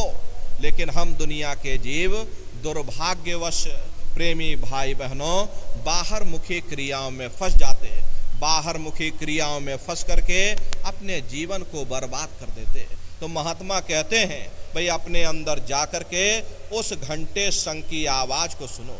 जब आप दोनों उंगली कानों में डाल करके ऊंचा ध्यान दे करके उस आवाज को सुनोगे तो वो घंटे और शंख की आवाज आपको सुनाई पड़ेगी। लेकिन शुरुआती समय में आपको ऐसा मालूम होगा कि कहीं बड़ी दूर पर घंटियां बज रही, लेकिन प्रेमी भाई बहनों जब आप उसको सुनने की कोशिश करोगे, उसमें आप लीन हो जाओगे, तो वो आवाज धीरे धीरे बढ़ना शुरू होगी और बढ़ते बढ़ते इस कदर बढ़ेगी कि आपके रोम रोम में घंटे और शंख की आवाज गूंजने लग जाएगी। बड़े घनघोर आवाज होती है, बड़ी मधुर वो आवाज होती है। जो दुनिया भर के गाने आप लोग सुनते हो, उस संगीत के सामने ये दुनिया के संगीत कुछ नहीं है। जब आप उस आवाज को सुनोगे, इतना भारी आनंद आपके ऊपर छा जाएगा, इतनी खुशी आपको होगी प्रेमी भाई बहनों, आप उसमें लीन हो जाओगे। उस शब्द को आप पकड़ने लग जाओगे, उसी शब्द को जब आप सुनने लग जाओगे तो शब्द चुंबक है, वो आपको खींचना शुरू करेगा। और जब खिंचाव होगा तो जीवात्मा का फैला हुआ प्रकाश 9 द्वारों से सिमट करके यहीं 10वें दरवाजे पर इकट्ठा हो जाएगा। और जैसे ही आप यहाँ पर इकट्ठे हुए, तुरंत शब्द जीवात्मा को खींच करके इस शरीर से बाहर कर देगा। देखो प्रेमी भाई बहनों, हमारी आपकी ये जीवात्मा दोनों आँखों के मध्य भाग में बैठी है और यहीं पर बैठ करके ये जीवात्मा अपने प्रकाश को 9 दरवाजों में फैलाती है। ये 9 दरवाजे कौन कौन से हैं? 2 आँख, 2 कान, 2 नाक के सुराख, 1 मुंह और 2 मलमूत्र का रास्ता, ये शरीर के 9 दरवाजे हैं। सबसे पहला दरवाजा गुदा चक्र आता है। गुदा चक्र में गणेश जी वास करते हैं। गणेश जी वहाँ के मालिक हैं। ये 4 दल का कवल है। यहाँ पर पृथ्वी तत्व पाया जाता है। उसके ऊपर इंद्रिय चक्र आता है। इंद्रिय चक्र में ब्रह्मा जी वास करते हैं। ब्रह्मा जी वहाँ के मालिक हैं। ये 6 दल का कवल है। यहाँ पर जल तत्व पाया जाता। उसके ऊपर ये नाभि चक्र आता। नाभि चक्र में विष्णु जी वास करते हैं। विष्णु जी यहाँ के मालिक हैं। ये 8 दल का कवल है। यहाँ पर अग्नि तत्व पाया जाता। उसके ऊपर ये हृदय चक्र आता। हृदय चक्र में शिव जी वास करते हैं। शिव जी यहाँ के मालिक हैं। ये 12 दल का कवल है। यहाँ पर वायु तत्व पाया जाता। वास तो वो ऊपरी मंडलों में, ऊपरी लोकों में करते हैं, लेकिन उनका प्रकाश, उनकी किरणें इन चक्रों पर पड़ती हैं। उसी के ऊपर ये प्रेमी भाई बहनों ये कंठ चक्र आता है। यहाँ पर आद्या महाशक्ति की किरणें पड़ती हैं। ये 16 दल का कवल है। और आप सबसे ऊपर, तुम्हारी जीवात्मा सबसे ऊपर दोनों आँखों के मध्य भाग में बैठी है। और यहीं पर बैठ कर के ये जीवात्मा अपने प्रकाश को पूरे शरीर में फैलाती है, जिससे आपका ये शरीर चलता, आपके हाथ और पैर चलते हैं। प्रेमी भाई बहनों, जब आप घंटे शंख की आवाज को सुनोगे तो उस आवाज में चुंबक है। वो आवाज आपको अपनी ओर खींचेगी। और जब खिंचाव होगा तो जीवात्मा का फैला हुआ प्रकाश 9 दरवाजों से सिमट करके यहीं 10वें दरवाजे पर इकट्ठा हो जाएगा। और जैसे ही सारी शक्ति, सारी चेतना सिमट करके यहाँ पर इकट्ठी हुई, तुरंत शब्द जीवात्मा को खींच करके इस शरीर से बाहर कर देगा। फिर आप अपनी आंखों से देखोगे कि हमारा शरीर ये है और हम ये खड़े। आप अपने शरीर से अलग हो जाओगे। फिर उसी आवाज को पकड़ करके, उसी शब्द को पकड़ करके तुम्हारी ये जीवात्मा फिर ब्रह्मांडों की सैर करेगी। पलक झपकते यह जीवात्मा खरबों योजन ऊपर चली जाती है। ये चांद, सूरज, सितारों को पार करने के बाद सबसे पहले आपको जो लोक मिलेगा उसे महात्माओं ने शिवलोक कहा। शिवलोक तमोगुणी स्थान है वहाँ के मालिक शिव जी हैं, वो पार्वती जी के साथ उस लोक में विराजमान हैं। शिव जी का दर्शन करने के बाद फिर जब आप ऊपर चढ़ोगे, उसी के ऊपर ब्रह्मा जी का लोक आएगा। ब्रह्मा जी का लोक वो रजोगुणी स्थान है। वहाँ के मालिक ब्रह्मा जी हैं, वो गायत्री, सावित्री और सरस्वती के साथ उस लोक में विराजमान हैं। और ब्रह्मा जी का दर्शन करने के बाद फिर घंटे शंख की आवाज को पकड़ करके फिर जब आप ऊपर पहुंचोगे, उसी के ऊपर विष्णु लोक आएगा। विष्णु लोक सतोगुणी स्थान है। वहाँ के मालिक विष्णु जी हैं। उनका बड़ा मनमोहक स्वरूप है। उनकी 4 भुजाएं हैं और चारों भुजाओं में शंख, गदा, पद्म और चक्र सुशोभित हैं। और आप क्षीर सागर में लक्ष्मी जी के साथ विराजमान। ये तीनों देवता, प्रेमी भाई बहनों, ब्रह्मा, विष्णु और महादेव अपने अपने लोक में बैठ करके राज कर रहे। एक रचयिता है जो हम जीवों को रचता है, एक पालनहार है जो हम जीवों को पालता है, एक संहार करता जो हम जीवों को नष्ट कर देता। एक का काम है शरीर को बनाना, एक का काम है शरीर की सुरक्षा करना, एक का काम है शरीर को नष्ट कर देना। इनकी जो माता हैं वो आद्या महाशक्ति हैं। ब्रह्मा, विष्णु, महादेव लोक के ऊपर वो आद्या महाशक्ति का लोक आता। और उसी लोक को पार करने के बाद सबसे पहला देश पड़ता है जिसे महात्माओं ने सहस दल कवल कहा। वहाँ के जो मालिक हैं वो निरंजन भगवान हैं। ये ब्रह्मा, विष्णु, महादेव ये निरंजन भगवान के ही पुत्र हैं। और ये आद्या महाशक्ति ये निरंजन भगवान की अर्धांगिनी हैं। और निरंजन भगवान स्वयं तीनों लोकों के मालिक हैं। उन्हीं को त्रिलोकीनाथ कहा गया। हिंदू उन्हीं को परमात्मा कहते हैं, मुसलमान उन्हीं को खुदा कहते, ईसाई उन्हीं को गॉड कहते। घंटे और शंख की आवाज जो हर इंसान के अंदर गूंज रही, वो आवाज उन्हीं के मुखार बिंद से हो रही। निरंजन भगवान का जो स्वरूप है वो ज्योति स्वरूप है। 1000 बाती की अखंड ज्योति वहां पर बराबर जल रही। हम लोग यहाँ पर नकल करते हैं, बाहर मंदिरों में देखो ज्योत जलाते हैं। इस ज्योति में तेल की जरूरत पड़ती है, बाती की जरूरत पड़ती है, लेकिन वो अखंड ज्योति वहां पर ऐसी जल रही जिसमें ना तेल की जरूरत है और ना बाती की जरूरत है। पलटू साहब ने कहा है, उल्टा कुआ गगन में तिसमें जरे चिराग, तिसमें जरे चिराग, बिना रोगन बिन बाती, 6 ऋतु 12 मास, जरत रहे दिन राती, सतगुर मिले जो होए, ताह की नजर में आवे, बिन सतगुर नहीं कोई, वाह को दर्शावे। वो अखंड ज्योति ऐसी है जिससे पूरा ब्रह्मांड प्रकाशवान हो रहा। जितनी भी अवतारी शक्तियां आई, भगवान राम आए, राम को वहीं से नीचे उतारा गया। प्रेमी भाई बहनों, निरंजन भगवान का दर्शन करने के बाद फिर तुम्हारी ये जीवात्मा दूसरे मंडल की आवाज को पकड़ करके दूसरे मंडल की चढ़ाई करेगी।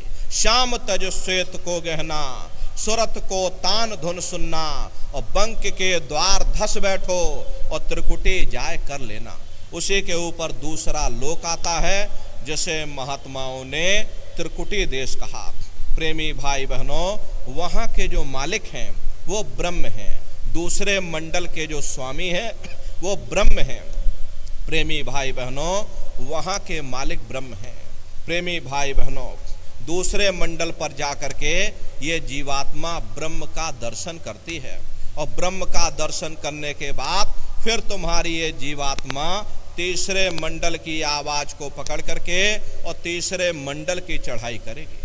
आगे पहुंची सुन झंकार, ररंकार धुन सुनी पुकार, आगे श्वेत शून्य है भाई, मान सरोवर पैठ नहीं। उसी के ऊपर तीसरा देश आता जैसे महात्माओं ने शून्य देश कहा। उसी को रारंग देश कहा जाता, उसी को अक्षर और नेति कहा जाता। वहाँ के जो मालिक हैं वो रारंग पुरुष हैं। प्रेमी भाई बहनों, यानी कि पर ब्रह्म पुरुष हैं। ब्रह्म का जो स्वरूप है, दूसरे मंडल के स्वामी का जो स्वरूप है, वो सुबह के लाल सूर्य के समान है। बादलों की गर्जन और मृदंग की आवाज वहाँ पर बराबर गूंजती रहती है। इसी तरह से प्रेमी भाई बहनों, तीसरे मंडल पर जब आप पहुंचोगे और पर ब्रह्म का जो स्वरूप है वो पूर्णमासी के चंद्रमा के समान है। प्रेमी भाई बहनों, उनका जो स्वरूप है वो पूर्णमासी के चंद्रमा के समान है। प्रेमी भाई बहनों, वहाँ पर बहुत बड़ा एक बहुत मानसरोवर है जिसमें ये जीवात्मा स्नान करती हैं, और उस मानसरोवर में स्नान करने के बाद फिर ये जीवात्मा ऊपर पहुँचती, उसी के ऊपर सोहंग देश होता। सोहंग देश में सोहंग पुरुष का दर्शन करती हैं। सोहंग पुरुष का जो स्वरूप है वो दोपहर के सूर्य के समान है, और सोहंग पुरुष का दर्शन करने के बाद ताके परे धाम सतनामा, बीन बजे सतलोक ठिकाना। सोहंग देश के ऊपर वो पांचवा देश आता जिसे महात्माओं ने सचखंड देश कहा। प्रेमी भाई बहनों, वहीं से जीवात्माओं को नीचे उतारा गया। वहाँ के जो मालिक हैं वो सतपुरुष भगवान हैं। प्रेमी भाई बहनों, वहीं से जीवात्माओं को नीचे उतारा, हम लोगों को वहीं से नीचे उतारा।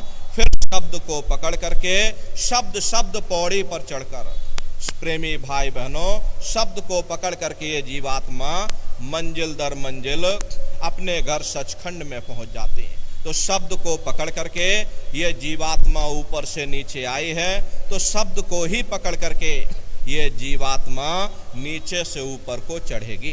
तो कैसे भजन करोगे जरा अच्छी तरह से समझ लो।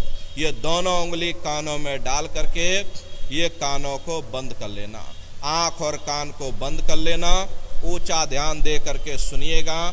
सीटी जैसी आवाज आप सभी को सुनाई पड़ेगी। करना कुछ नहीं, लेटे हो चाहे बैठे हो, बस आप उस आवाज को सुनते रहना। सुनते सुनते उसी में लीन हो जाओ।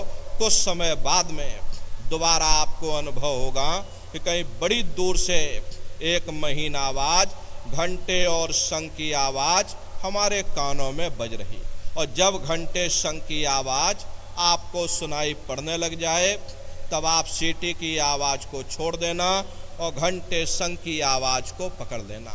एक बार प्रेमी भाई बहनों, ये जीवात्मा उस आवाज को पकड़ लेगी तो मंजिल दर मंजिल अपने घर वापस सचखंड पहुंच जाएगी। तो सुमरन, ध्यान और भजन, तीन क्रियाएं आपको बताई गई।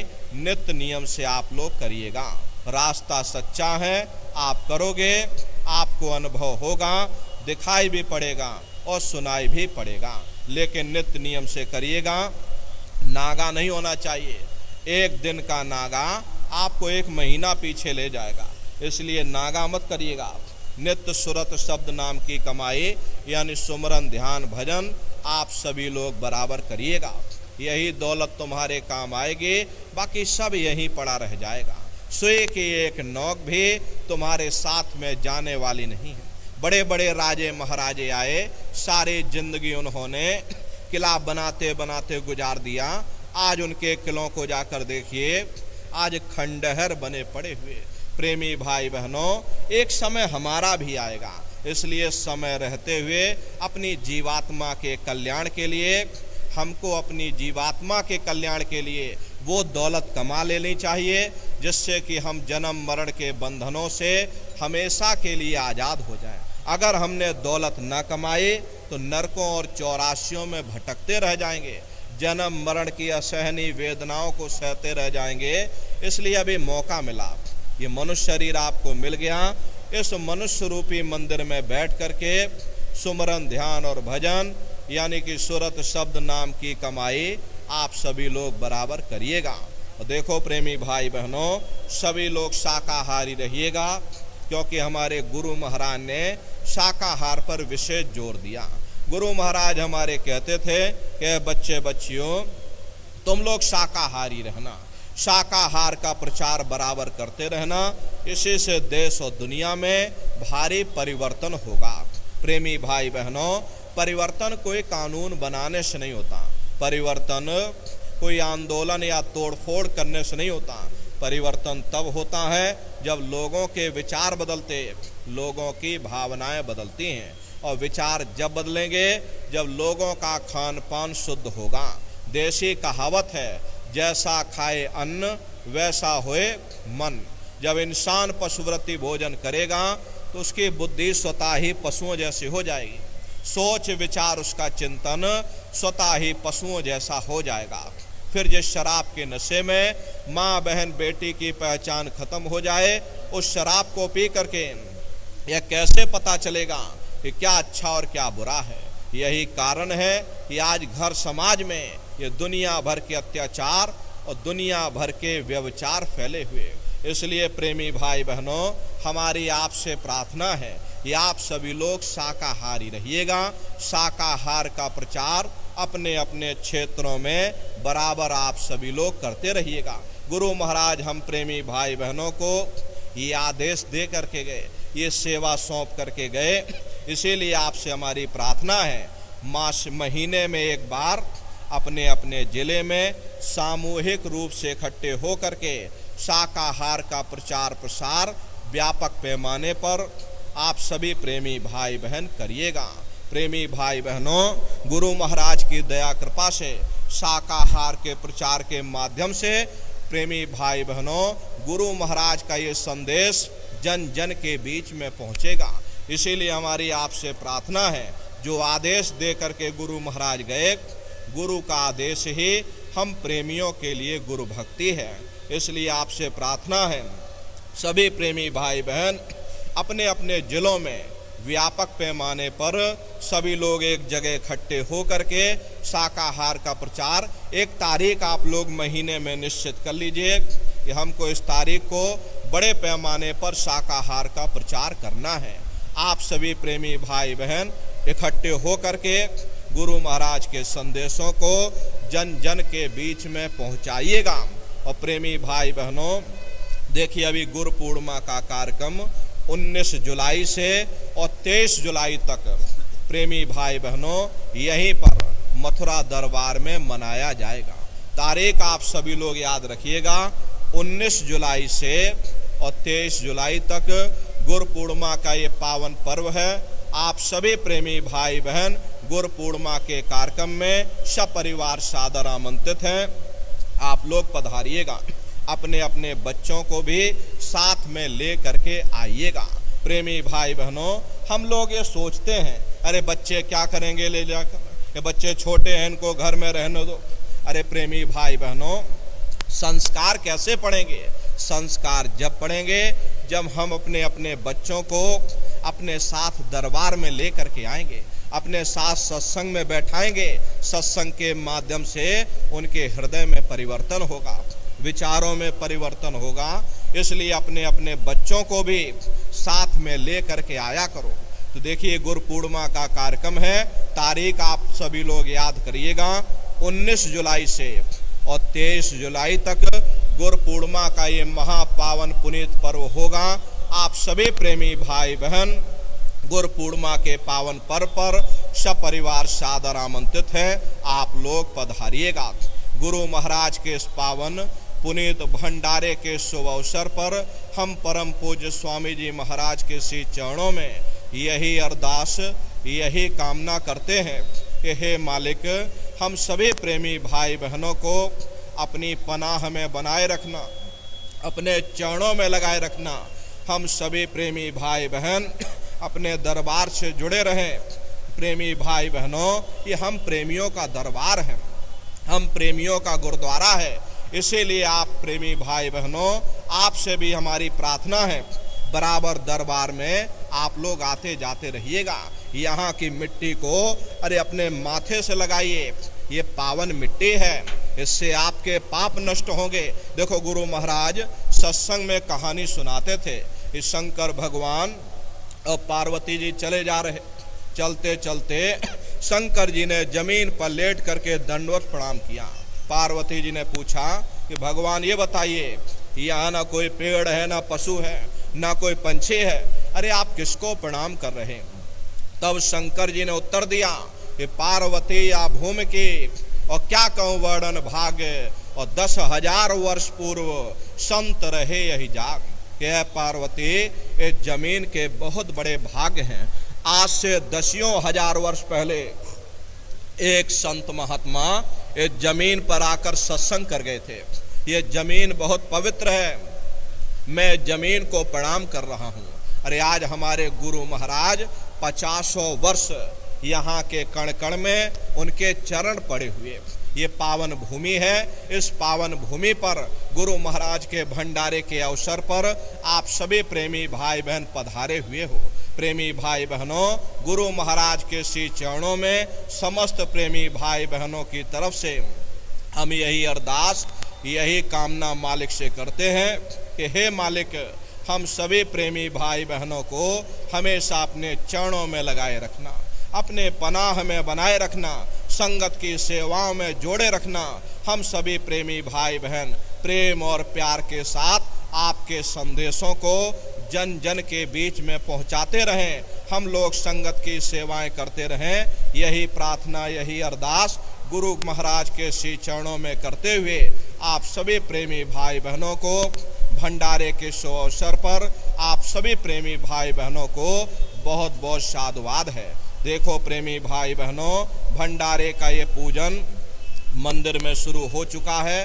बारी बारी से आप लोग जाइएगा, ज़्यादा भीड़ भाड़ न होने पाए।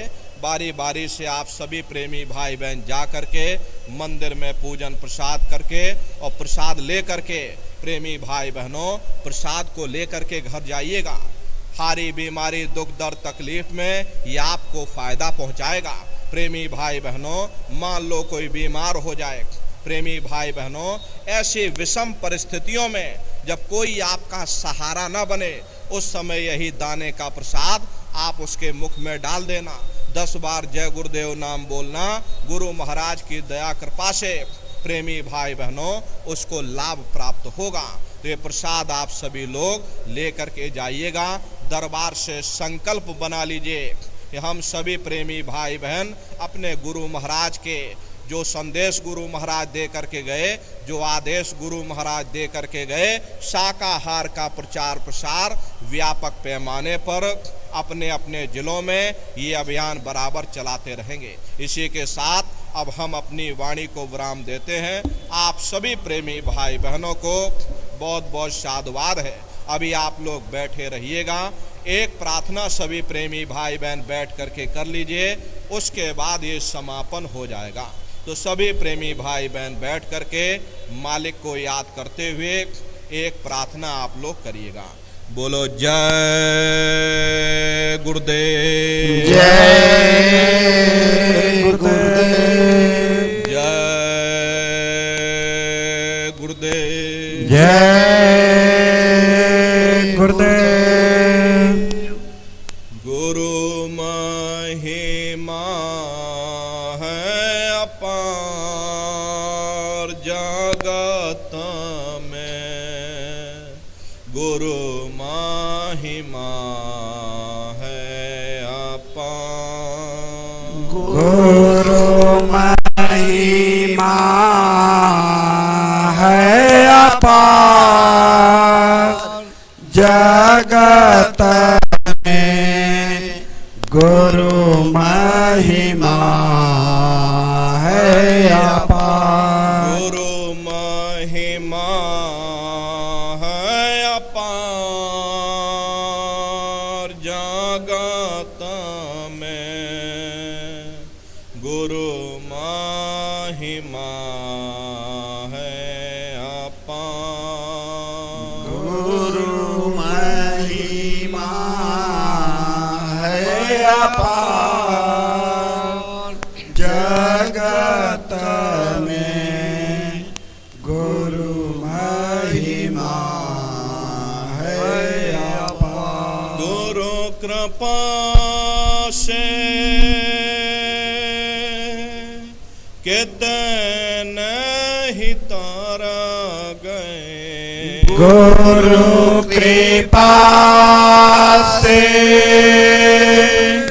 कितने ही तर गए, हो गए भावों से पार जगत में, गुरु महिमा है अपार, हो गए भव से पार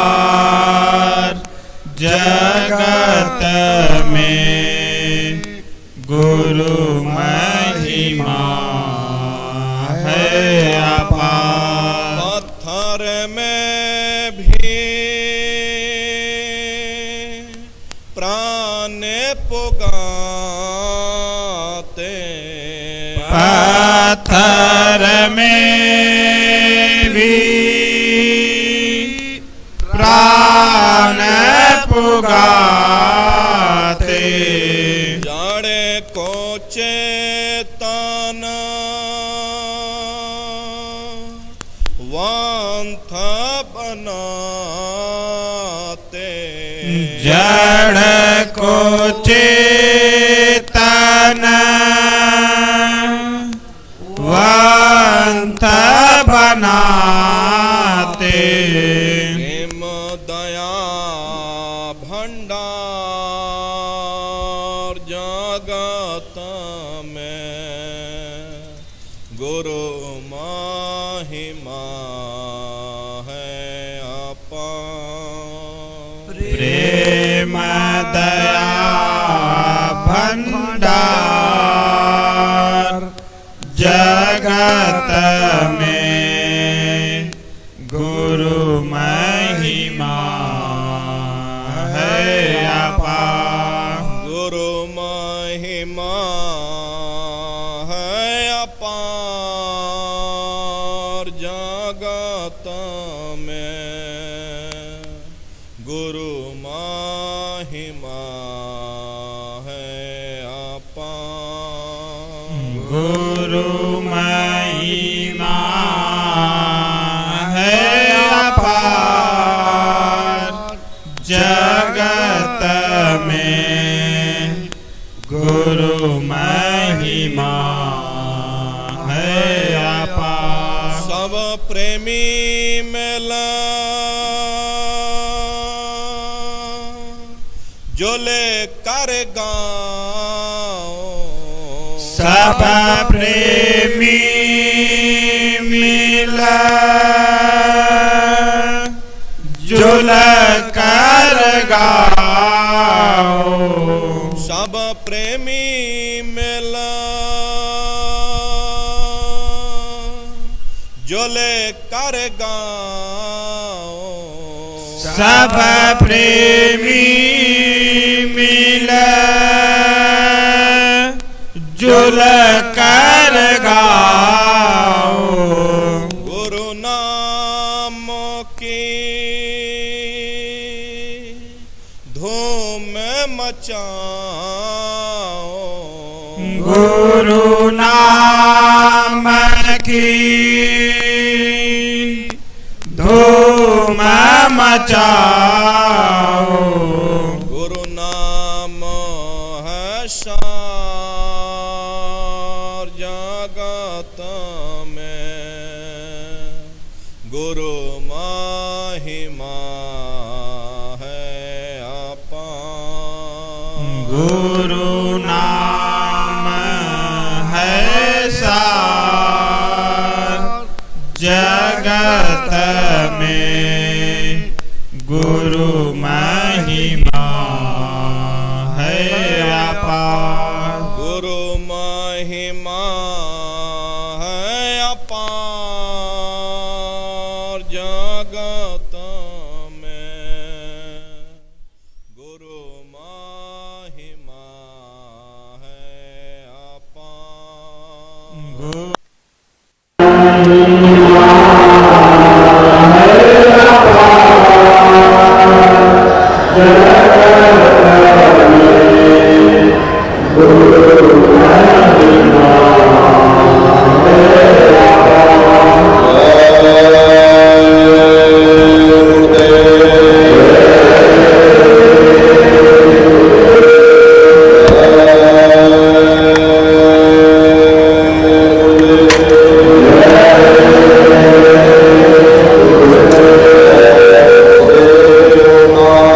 Krishna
स्वामी जी महाराज के इस 12वें पावन मासिक भंडारा महापर्व का जय गुरुदेव आध्यात्मिक सत्संग मेले के अवसर पर आप गुरु महाराज की दया कृपा का लाभ लेने के लिए दरबार में पधारे हुए हैं। तो महाराज जी आज गुरु महाराज के अमर संदेशों को अपनी अमृत वाणी से सुनाया है। आप अपने भाग्यों में देव नाम का धर्म संभाले हुए गुरु महाराज के नाम का उच्चारण करेंगे और ये आश्वस्त करेंगे कि गुरु महाराज जी आपने जो संकल्प लिया है हम आपके संकल्प के साथ हैं और इस देव नाम की धरा पे सारे संसार में घर घर जन तक पहुंचाएंगे और गुरु महाराज के मिशन में आगे बढ़ाएंगे।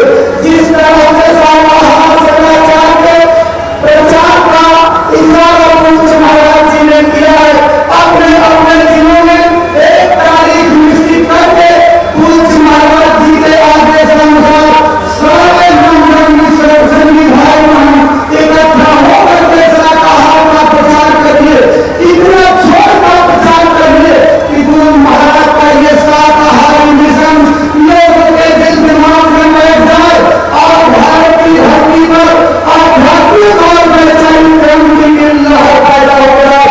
पूज्य महाराज जी की अगुवाई में गुरु महाराज की ये संगत रूपी बनिया जिस प्रकार से हरी भरी हो रही है, ये प्रेमियों के लिए एक उत्साह है, अच्छे संकल्प का आपकी और पूज्य महाराज जी की मेहनत का परिणाम है।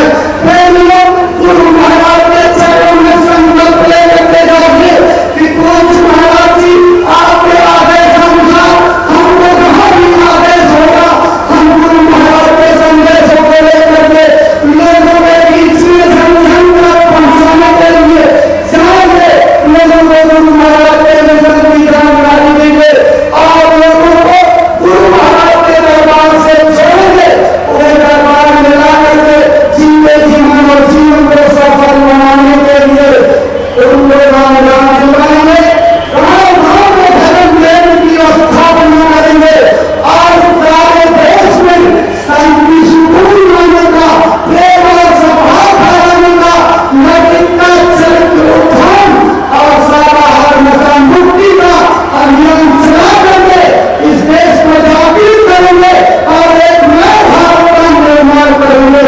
प्रेमी भाई बहनों, आगामी 5 जून को पूज्य महाराज जी का आध्यात्मिक अलौकिक सत्संग आजमगढ़ की धरती पर सरायनील स्थित खानपुर आश्रम में होगा। आसपास जिलों के लोग गुरु महाराज के साथ जोड़ने के लिए नए लोगों को अपने जीवन की तरफ से लेकर के पहुंचिए। गुरु पूर्णिमा के पहले नाम पाने का एक अनोखा मौका है। आसपास जिलों के लोग मेहनत करके इस कार्यक्रम में पहुंचेगा। संस्था की तरफ से आपको निमंत्रण दिया जाता है कि आप पहुंच करके गुरु महाराज के संदेशों का और जीवन की प्रभु प्राप्ति के रास्ते का लाभ उठाइएगा।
की बात बताइए।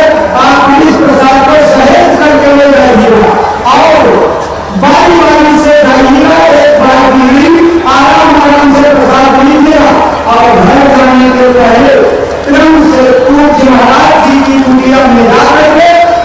महाराज जी का दर्शन, गुरु महाराज की कुटी में उनकी पावन चरण पादुका का दर्शन करके नया कृपा मार्ग में और आशीर्वाद बड़ा कर लेते हुए अपने भगवान का स्थान कर दिया।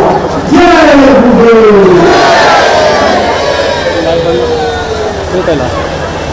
आप लोग धीरे धीरे आराम से निकलिए, आराम से देखो दरवाजे खुले हुए हैं, पीछे की तरफ भी खुले हुए हैं। कोई कोशिश ऐसी न करिए कि आगे के दरवाजे से निकलना है। आप नीचे के दरवाजे से भी निकल करके पहुंच जाइए।